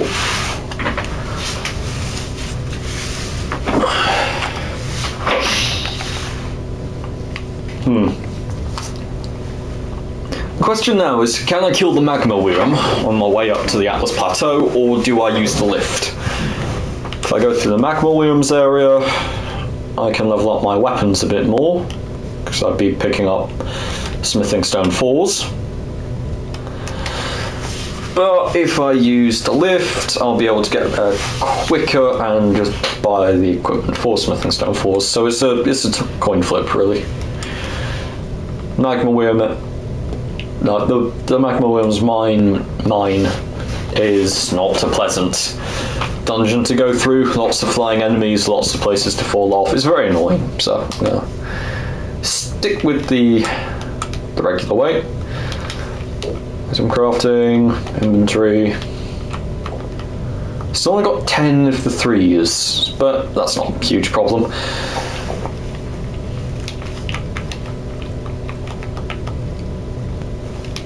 I'll sell some stuff to the blacksmith.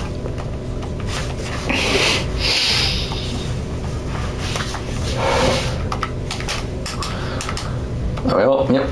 Sell stuff to the blacksmith. Ah, and Roderika is here. Somehow. Oh, maybe she, moved when I died. That can make sense. Sell a couple of those. Just get myself some extra runes. So these weapons, strength and armament, 1, 2, there we are. Good weapon, and now just the 2 areas. Here I'm going to briefly go away while I go to the toilet. I'm going to pause the stream. Be right back.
Broadcast resumed. What was I doing? Yes. I was here. I'm going to get the amulets in this area and in Fort Farth. Wait, this is Fort Farth. Fort Gale, I think the other. No, not Fort Gale. Whatever the other fort is called, I've forgotten.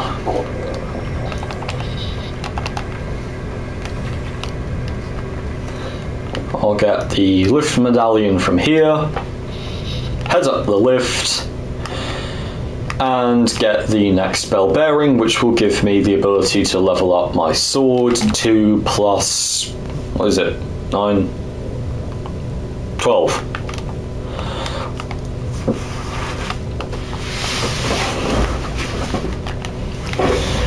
I'm also going to get Hoarfrost Stomp on my way,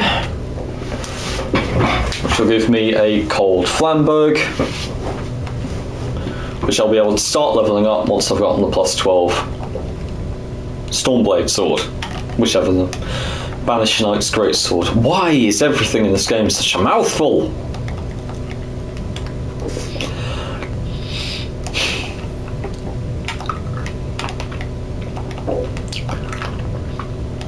I swear, I've said things like Spirit Summon Ashes and Ashes of War so many fucking times that they've stopped sounding like words.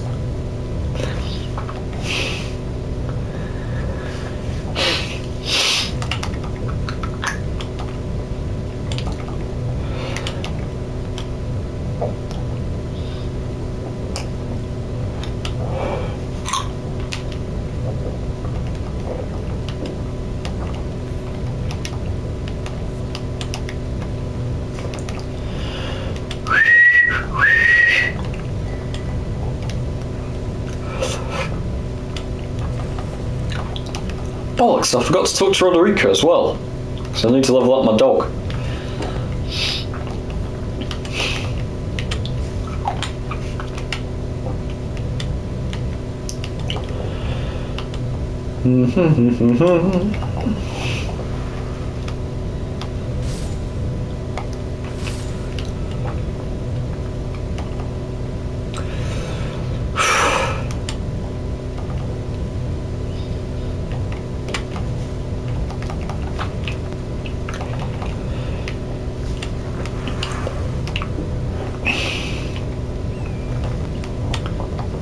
trying to think if there's anything I'm not thinking of right now. Cold Flamberg, which will eventually be... Oh, fuck! If I apply the cold effect to the Flamberg, I can't swap it out for the debuffing sword. Although I suppose I could just alternate between them, it's not like they level up off the same materials, so... Yeah, as long as I have like 3 swords at a time, I can swap between them depending on what I need.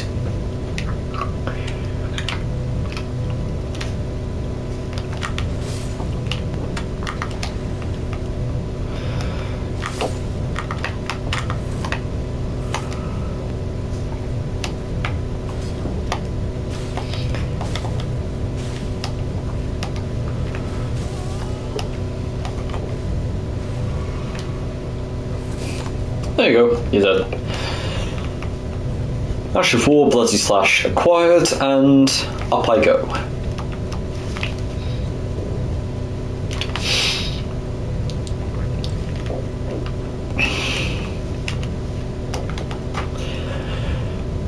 Alright, this is pretty cool. I've only been playing 2 hours, I've got a +9 weapon, almost a +12 weapon.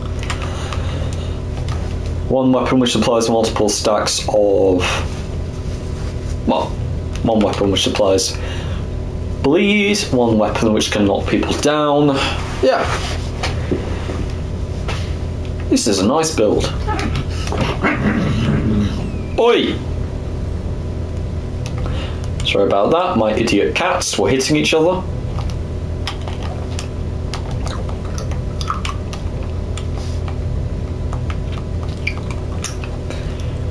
I believe that in essence the big cat would like to sleep and the small cat would like to play, and the big cat is gently reminding the small cat that the small cat is much smaller than she is, so she should shut the fuck up.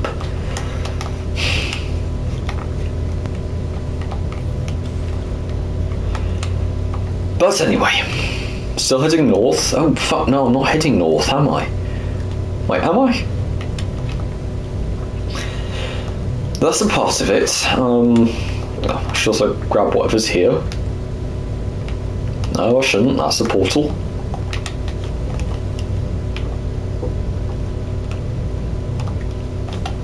Why am I this way? Why did I decide to start in the middle of the lake? Why not just at the end? I would like to start at the end of the lake.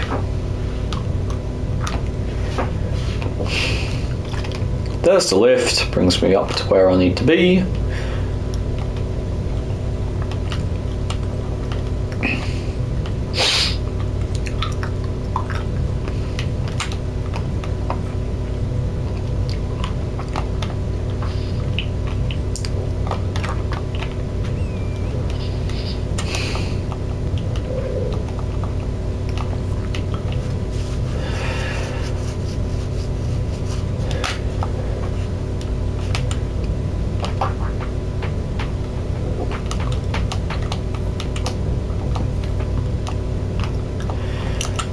I should also start thinking about which ones of these I'm going to use.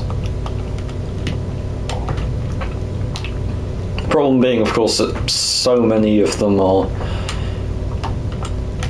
Yeah, they synergize well with an ability, but I have... Well, a build, but I have 3, so they'll probably just be generic ones, increasing my health and stamina and damage output, stuff like that.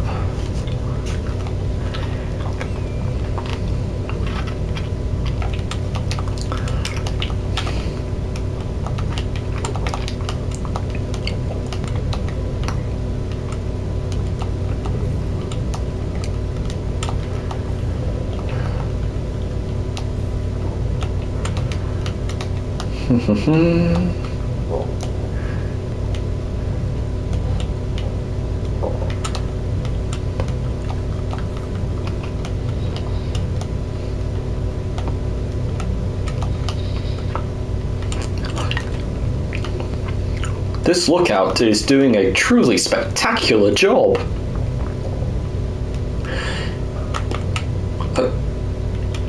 Seriously, dude, what are you looking for? Clear, other than not me.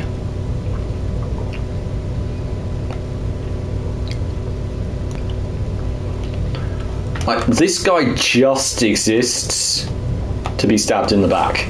That is literally his entire purpose in this game. Goodbye!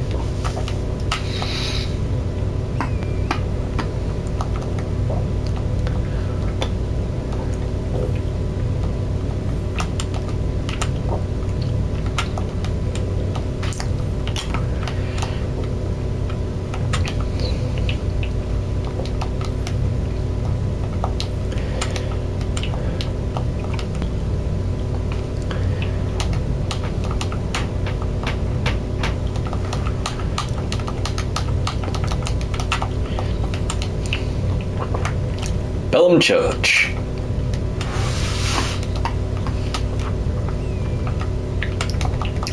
This...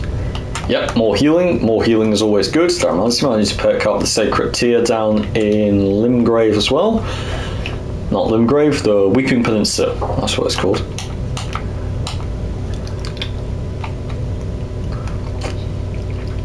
What's this one? The composite bow? I could get that.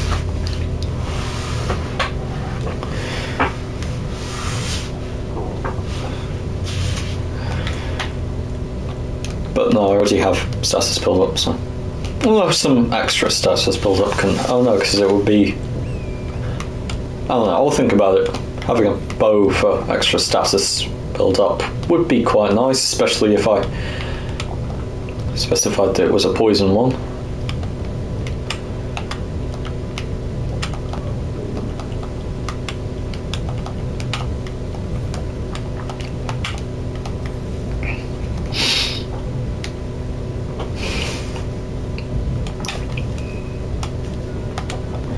Wish there was a faster way down this cliff, other than going all the way around. But there isn't, at least not as far as I've been able to find, so down we go. Back along here, because up there, on that side of the cliff, somewhere, is the Hoarfrost Stomp Ash of War, which will make my Flamberg a cold Flamberg.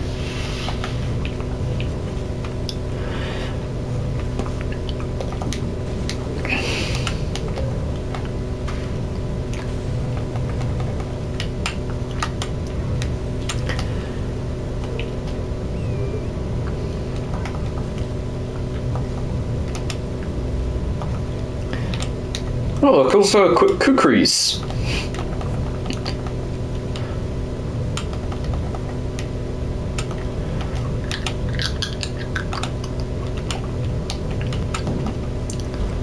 Kukris, oh, hello, third cat. The third cat is now here.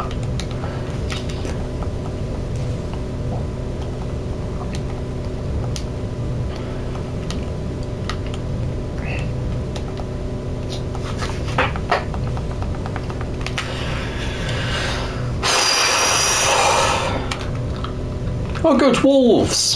Hello wolves. Goodbye wolves.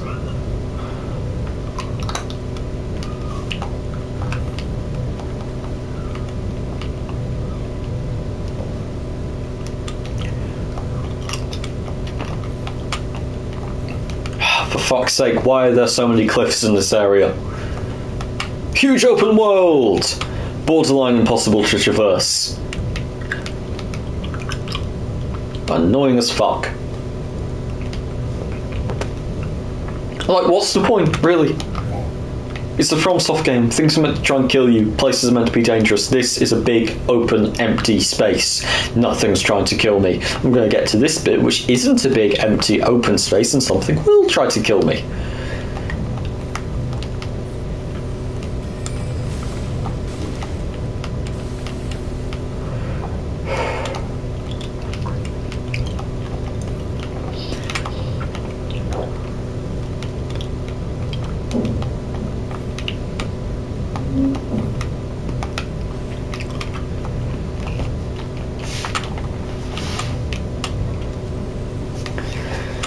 Da-da-da. Hello, E.G. Goodbye, E.G.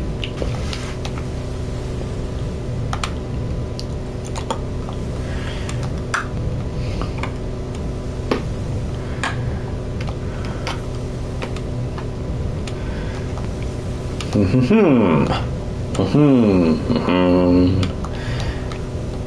I've got nothing. What am I doing? Where is it? Where is it? Where is it? Where is it? It's meant to be a small lake, as far as I can remember.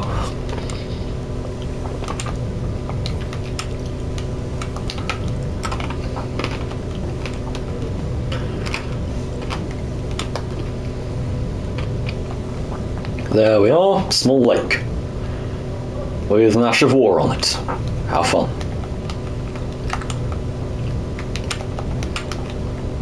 There we are.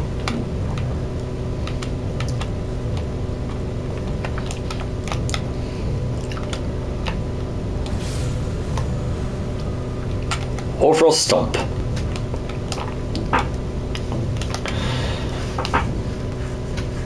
Back down to Limgrave.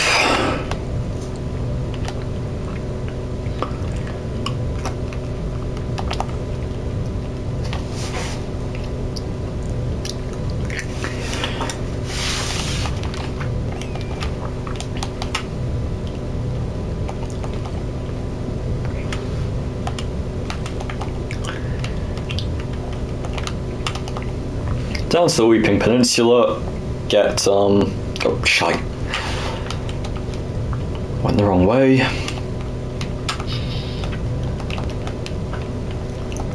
Get the other thing to increase my healing.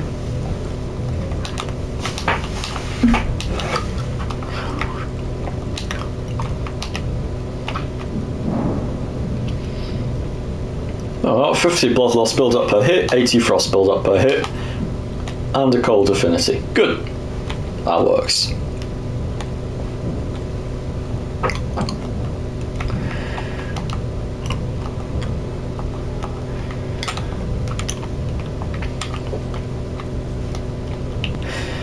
Poise, range, and status. I've got all I need.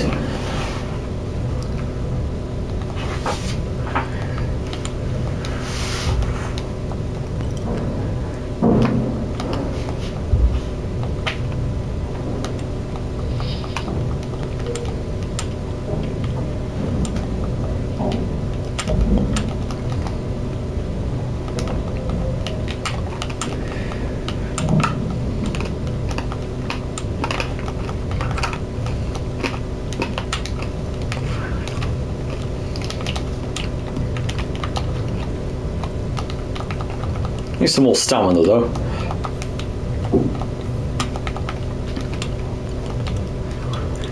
That's the other advantage to starting with the samurai class. They've got the best starting armor, so I don't really need to worry about that. It's like really good armor for its weight. So I'll stick that on and mostly forget about armor until the later stages of the game. And I've got a lot more stamina. Oh, for fuck's sake.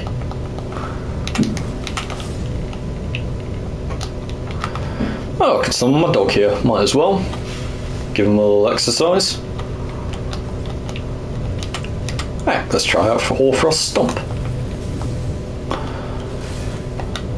And one frostbitten enemy. One dog who... Oh, I still haven't talked to Roderico. God, there's so much to do with this. With Elden Rings if you're trying to actually get a build started. So much to like deal with in a very short space of time. Because I've only been playing this save file for 2 minutes and 2 hours and 4 minutes. I've already hit, what is it, level 36 in 2 hours. I can no diff the first boss. I can easily go and kill everything in Stormveil right now. Stormveil wouldn't be a problem. So yeah, I just need to up my healing, go talk to Roderica, and upgrade my dog, at least by 1 level. And then also I should probably hit up the Catacombs in Liurnia to upgrade another level, and go and get the Bell-Bearing 2 from the Atlas Plateau, and get my main sword, Stormblade 1, up to +12. I should also probably start increasing this thing's power too, the Lord Swallow's Greatsword, since it's going to be really useful against bosses, given Crack Blade deals additional poise damage.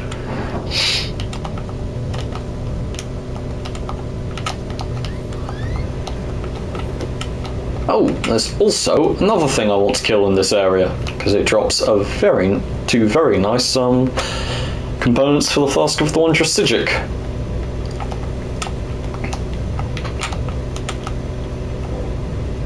Psychic.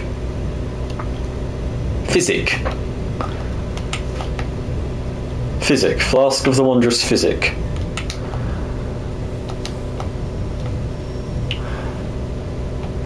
I cannot read. Again, as I said earlier, everything in Elden Ring is such a fucking mouthful.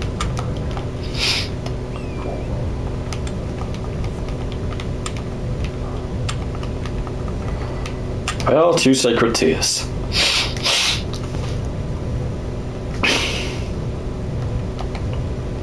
Okay, Pav, you'll be right back.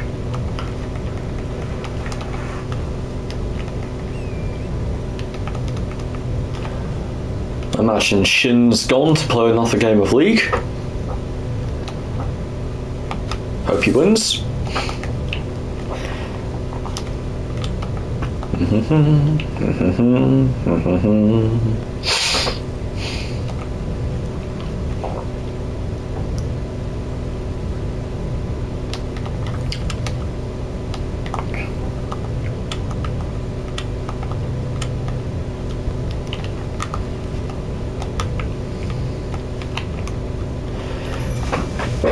Okay, let's see, rotten straight, and I'm going to equip this sword.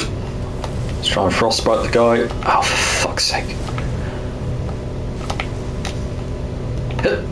What the fuck? Oh, you're still here, Shin. Hello.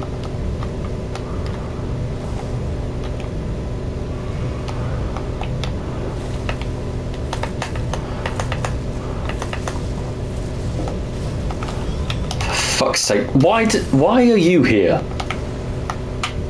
Why is there just another generic basic enemy in the area while I'm trying to do this?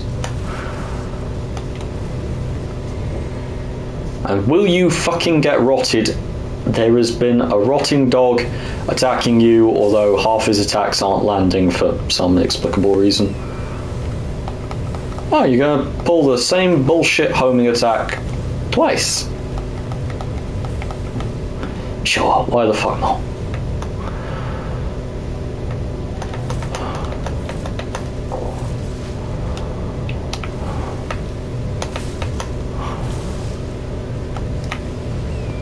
Nope.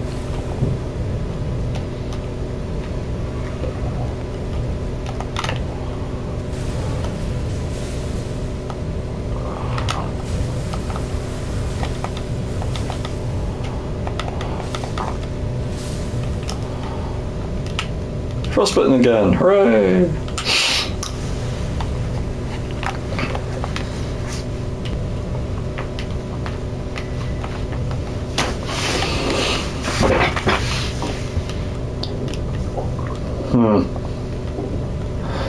Okay, so Wondrous Physic dealt with, Physic dealt with.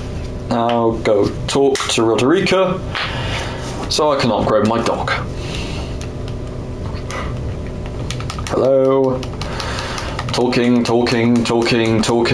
some more. Leaving now. Now on to you.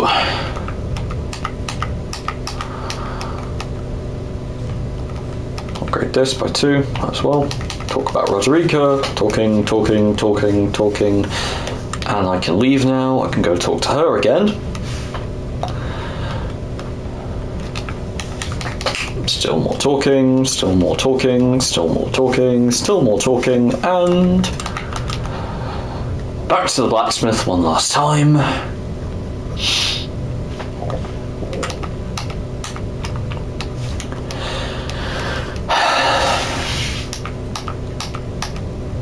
There we go. Okay.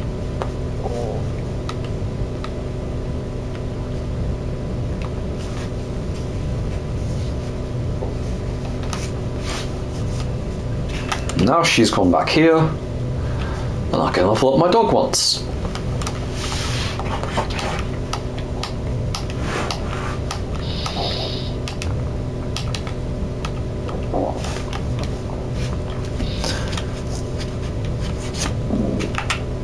There's also this one up here, which is for 3. This one down here for number 2. No, the one down the Weeping Peninsula is for number 2. I think. Yes. This one down here for number 2. It's in this area. Which means 3, or are they both 2?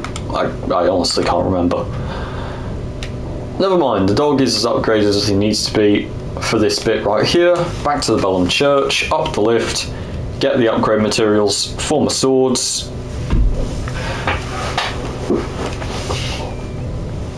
Level up the swords a good chunk again.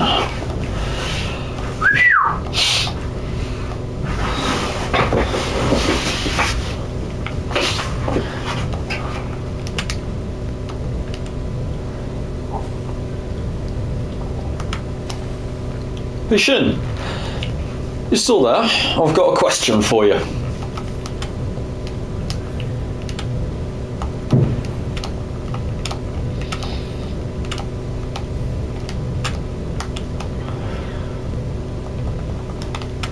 I'm not going to ask the question until I'm certain he's here though, because that would be stupid.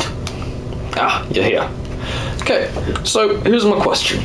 If you could play any champion in League, say to the same level you currently play your main, whoever your main actually is, Karma or Pike or whoever your best champion is. If you could play any champion in League in their respective role to that level, what would it be?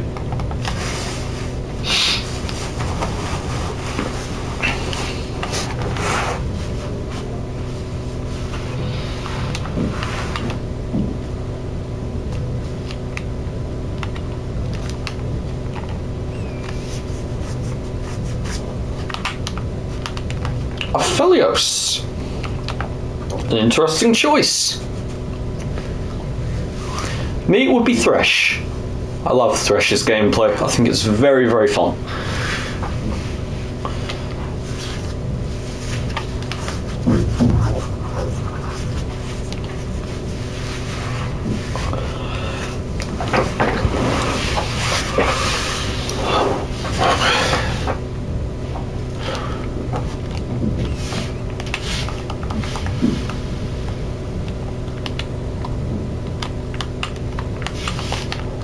Blade. 1 charged attack, 2 charged attacks, and he's down.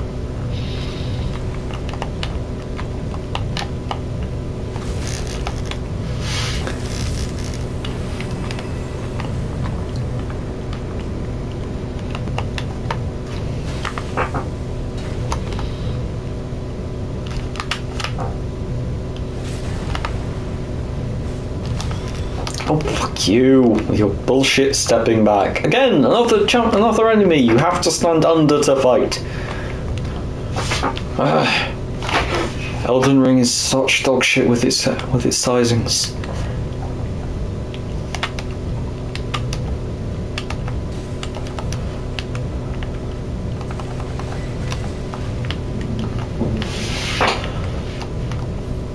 Everything in the game does not have to be the same size as a level 18 1200 health Cho'Gath.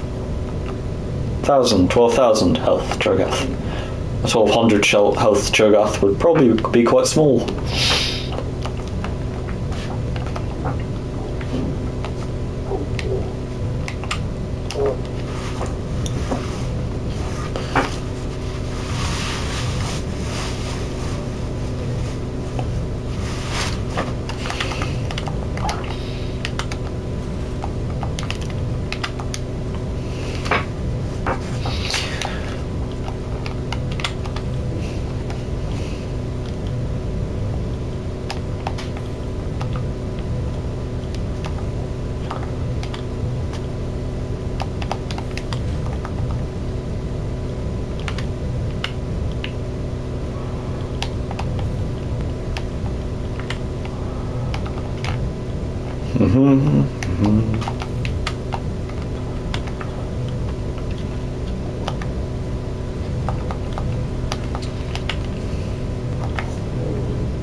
Hey, also, here's an interesting thought I had about Azir's ultimate. Although I'm not sure how it works. So, player, you might be able to yay or nay my theory here. So, one major problem, so often enough, with certain team fights is that people will what's the word I'm looking for? Will flash away, flash through a wall, or dash through a wall, do something to get from one side of the wall to another, and put a wall between them and whoever's attacking. Annoying as fuck. So my thought is, what if you used Azir's ultimate on a wall? Or, more specifically, used Azir's ultimate from the other side of the wall, send soldiers through it. Because the enemies will try to hug the wall so that they can flash over it in a fight. Use Azir's ultimate to sort of shove them away from it and give them a gap too big to dash or flash through, because of the extra size of the shield wall.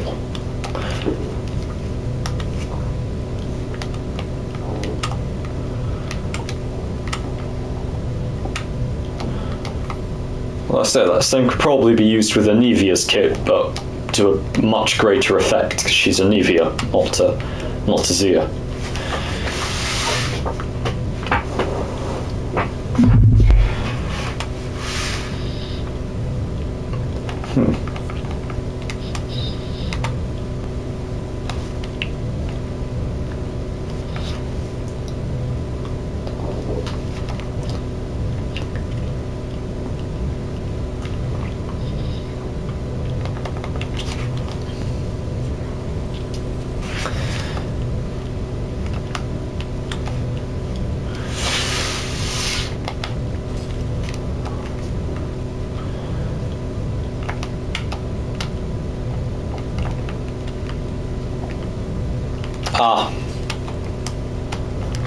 Azir's ultimate stops on walls. So Azir's ultimate doesn't go through walls.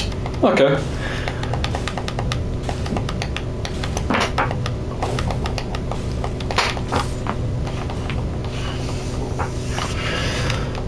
Still never quite sure how to play around in Azir.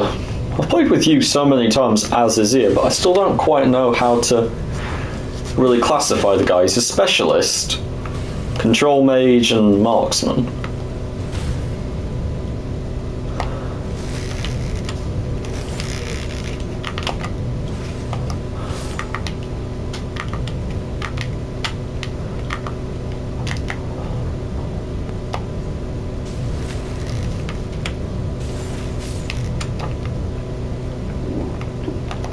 Specialists are pretty good at that sort of thing, but hang on. This is a illusory wall, I think. Yep, there we are.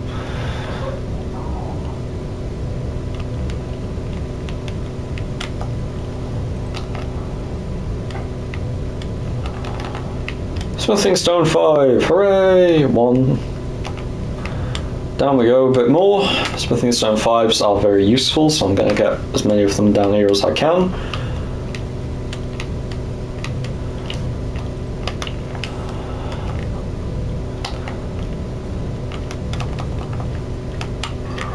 There's also free runes, never say no to free runes.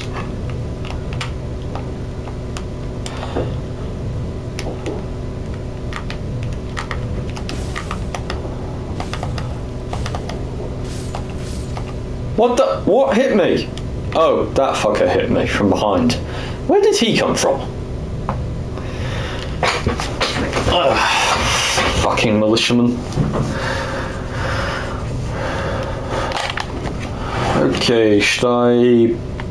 Can't be bothered to go through this. Yeah, might as well. I'll head through this area, pick up some... Yeah, player, every champion is better with cooperation in the team, but I still don't know what Azir actually does, so how can I cooperate with something I don't understand? I mean, Vi does single target lockdown, armor shredding, good engage. Jarvan, great disruptive engage because of his consistent CC. Darius, lane bully. Azir, not quite sure. He's certainly not a lane bully, but he's also not a control mage. Or not really. He's not got the CC for it. His only form of CC comes from his ultimate. Even then, it's a bit small damage than CC at the end of the day. So the question is, how do you... I mean, the champion is... Yeah, Zona is not a class player. I know what he does. Yes, he establishes control over an area. He's a controller in the same vein as Heimerdinger and... That's pretty much just Heimerdinger. And Gangplank to an extent, but mostly just Heimerdinger. Or Zyra. But again, Heimerdinger and Zyra, similar to him in that style of their gameplay, but they also both have reliable CC and they have range, which means you can play around them. Also, they can establish their setup a lot faster than Azir. Azir scales well, as far as I know. He's basically a hyper carry in the late game, because all he's got in his kit is damage.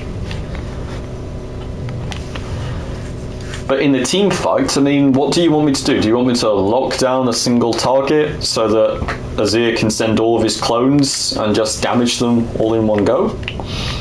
I could do that. But there are other things I could do too. And I wouldn't quite know what to do with the Azir, especially since Azir is... Player, for fuck's sake, can you stop being pedantic for like 2 seconds? I know they're not clones. Soldiers, you know what I meant.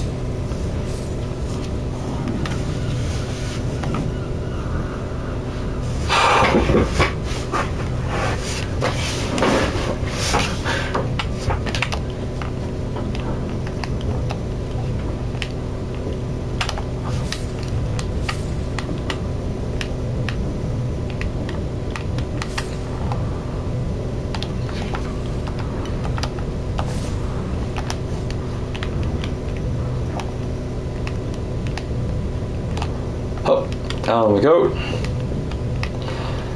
Even so, I still don't know what to do with an Azir. I mean, the guy's got a lot of damage, but that really depends on how far ahead or behind he is. He can have no damage at all, or he can have a lot of damage.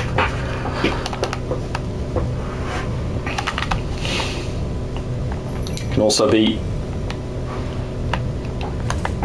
positioned, but I don't know, for instance, how quickly can he set up 3 soldiers? Does it take him 2 seconds or does it take him 5?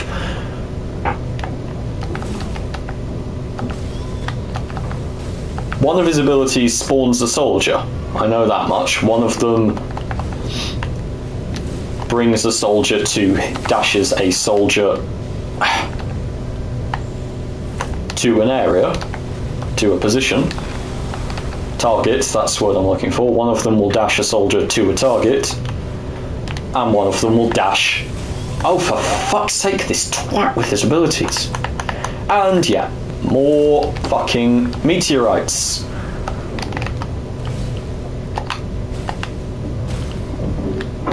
Down you go. Have a crack, have a fucking holy blade to the face. Right.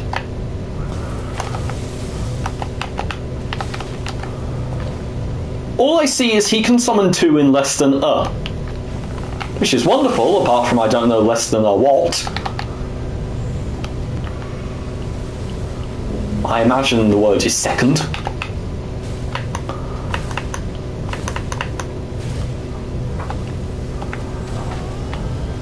Fuck's sake, more meteorites.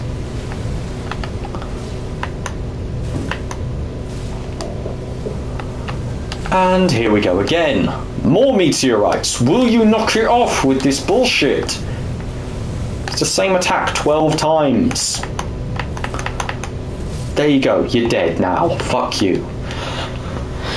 Okay, so if you can summon 2 soldiers in less than a second, and his maximum I believe is 4, although it might be 3, it might be 5, I don't know. What's his maximum number of soldiers he can summon?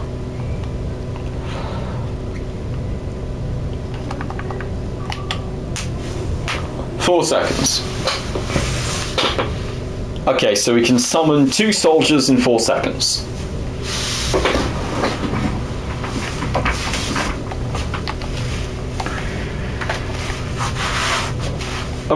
Approximately 4 seconds.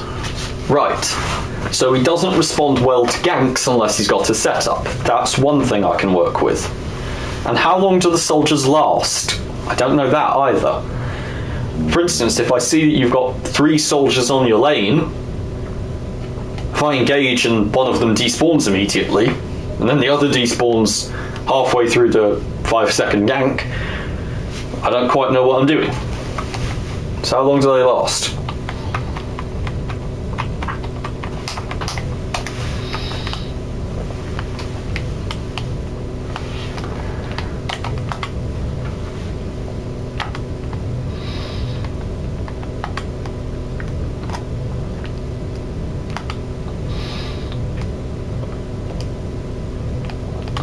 Ten seconds on average, okay. So they last for an average of 10 seconds. And 5 seconds if the soldier is under an enemy turret. Okay. Manageable.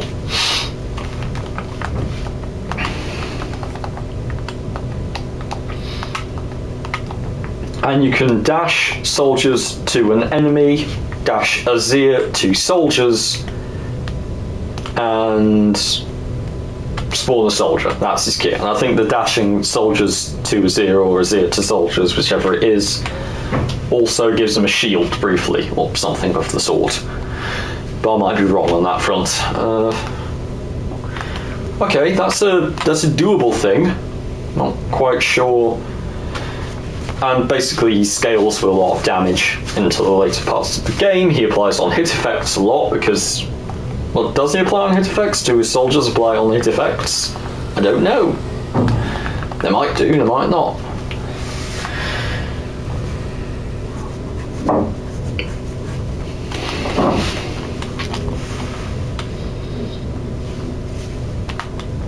You think they do? Okay. Well, that would explain his scaling into the late game. He's a hyper carry because all he's got is damage, basically.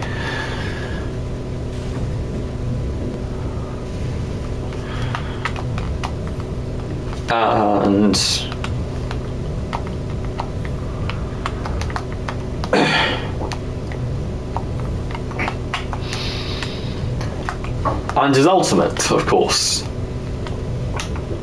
with the famous Faker Shuffle.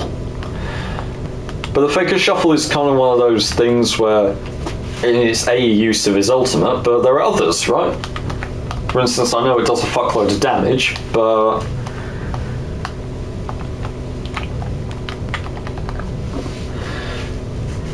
I mean, Park, you don't have to play Azir with me. I'm just thinking of how one would play Azir. It would obviously require a control comp with some displacement, so ideal jungler to partner with an Azir would be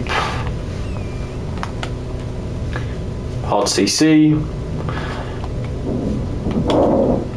good team fighting, control.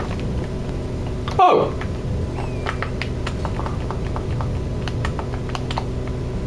Parv, you're a Z main. But I'll take... Yeah, you mean you enjoy playing him? Yes.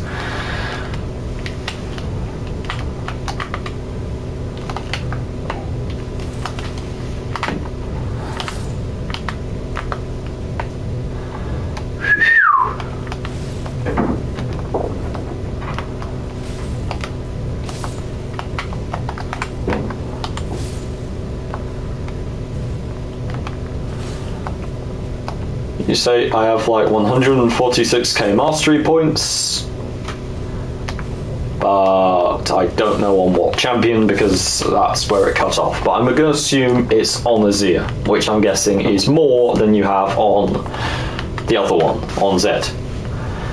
Well, good for you. I really did think you were a Zed main though. He seemed to be your favourite champion. He's the one you'll like pick in most games. I've seen you play him a lot more than I've seen you play Azir. But anyway, let's just... Okay, if you're an Azir main, then you're an Azir main. Even so, not quite sure what the idealised team comp to work around that sort of playstyle would be. He was could be a late scaling hyper carry, which would mean... Oh! That would be quite simple, but... Any catcher or warden on top side, such as... Not top side, on support, such as an Alistar or a...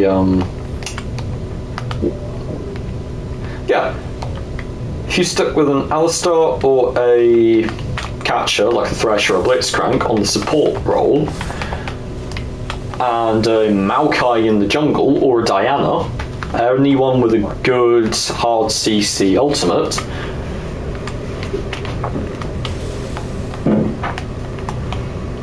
and anyone who can corral enemies into a specific position. Diana can do that, so can Maokai, so can Alistar, and so can Thresh, or Blitzcrank, or Zyra even. In fact, as far as I'm aware, control comps tend not to have a tank because they only utilise control. Well, because you don't need a tank if you're never going to let the enemies get close enough to deal damage most of the time. That's the point of it anyway. Although a Maokai would be a decent fit in a control comp if you wanted a tank in one.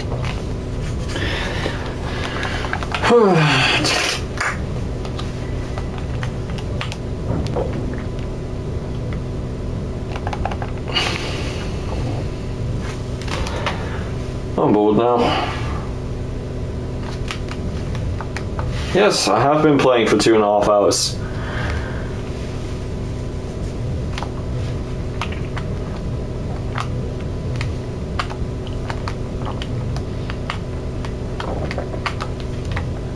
Been through Fort Gale.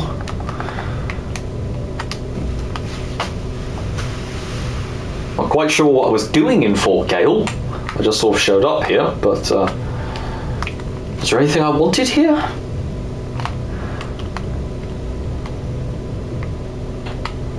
No, there wasn't. I came to Caelid to go to the mine.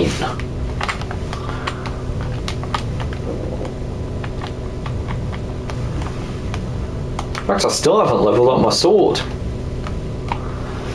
Okay, let's summon this guy. Frost Stomp. Ain't working. Stormblade. Hello.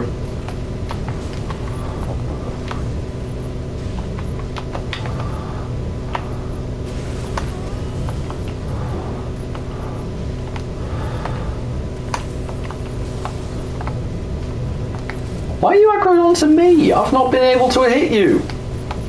I mean, now I have. Oh, I finally managed to hit the fucker, but...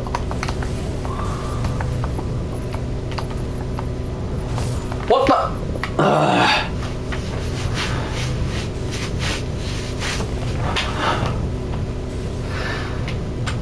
Still have no idea how to read those guys. They just all flail about. So many enemies in this game just sort of flail about and deal damage. Well, Rengar has, you know, abilities. That thing just sort of has a hitbox. A very strange, slightly all over the place hitbox. Which can hit anything.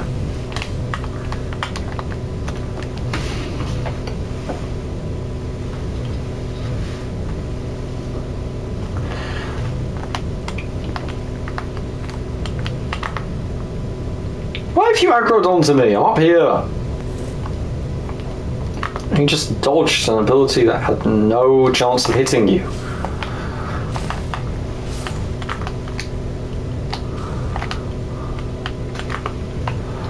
One, two, oh, for fuck's sake. And of course this guy can dodge just that little bit faster than my attacks can actually come out. Of course he can! Okay. Summon the dog. Let's go to work.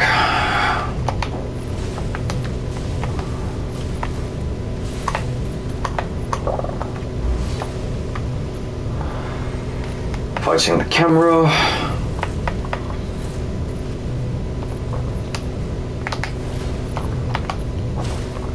There we go. He's down.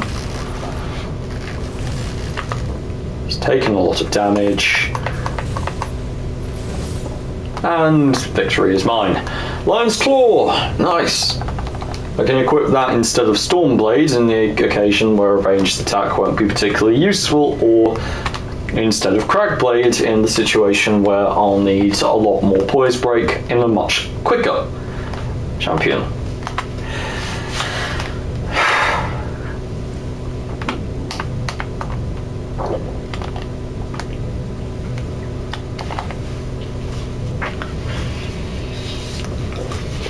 I'm probably gonna go now, make some more progress on my video, and then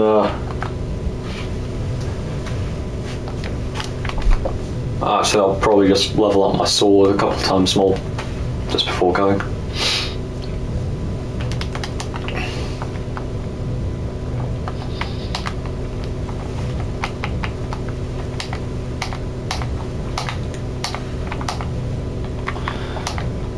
One smithing stone 3. 12 smithing stone 4s. Yeah, I'll see you guys both later on League. I'll probably be on there in a couple of hours. Assuming, of course, either of you are playing tonight, which is not much of an assumption for one of you.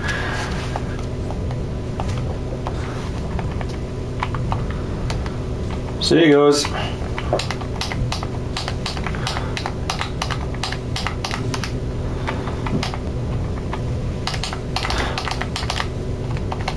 There we are. Hooray! And no, I'm not back. I'm not back. Bugger off. 2 hours, 37 minutes in. I have a nice build. I like that. Good.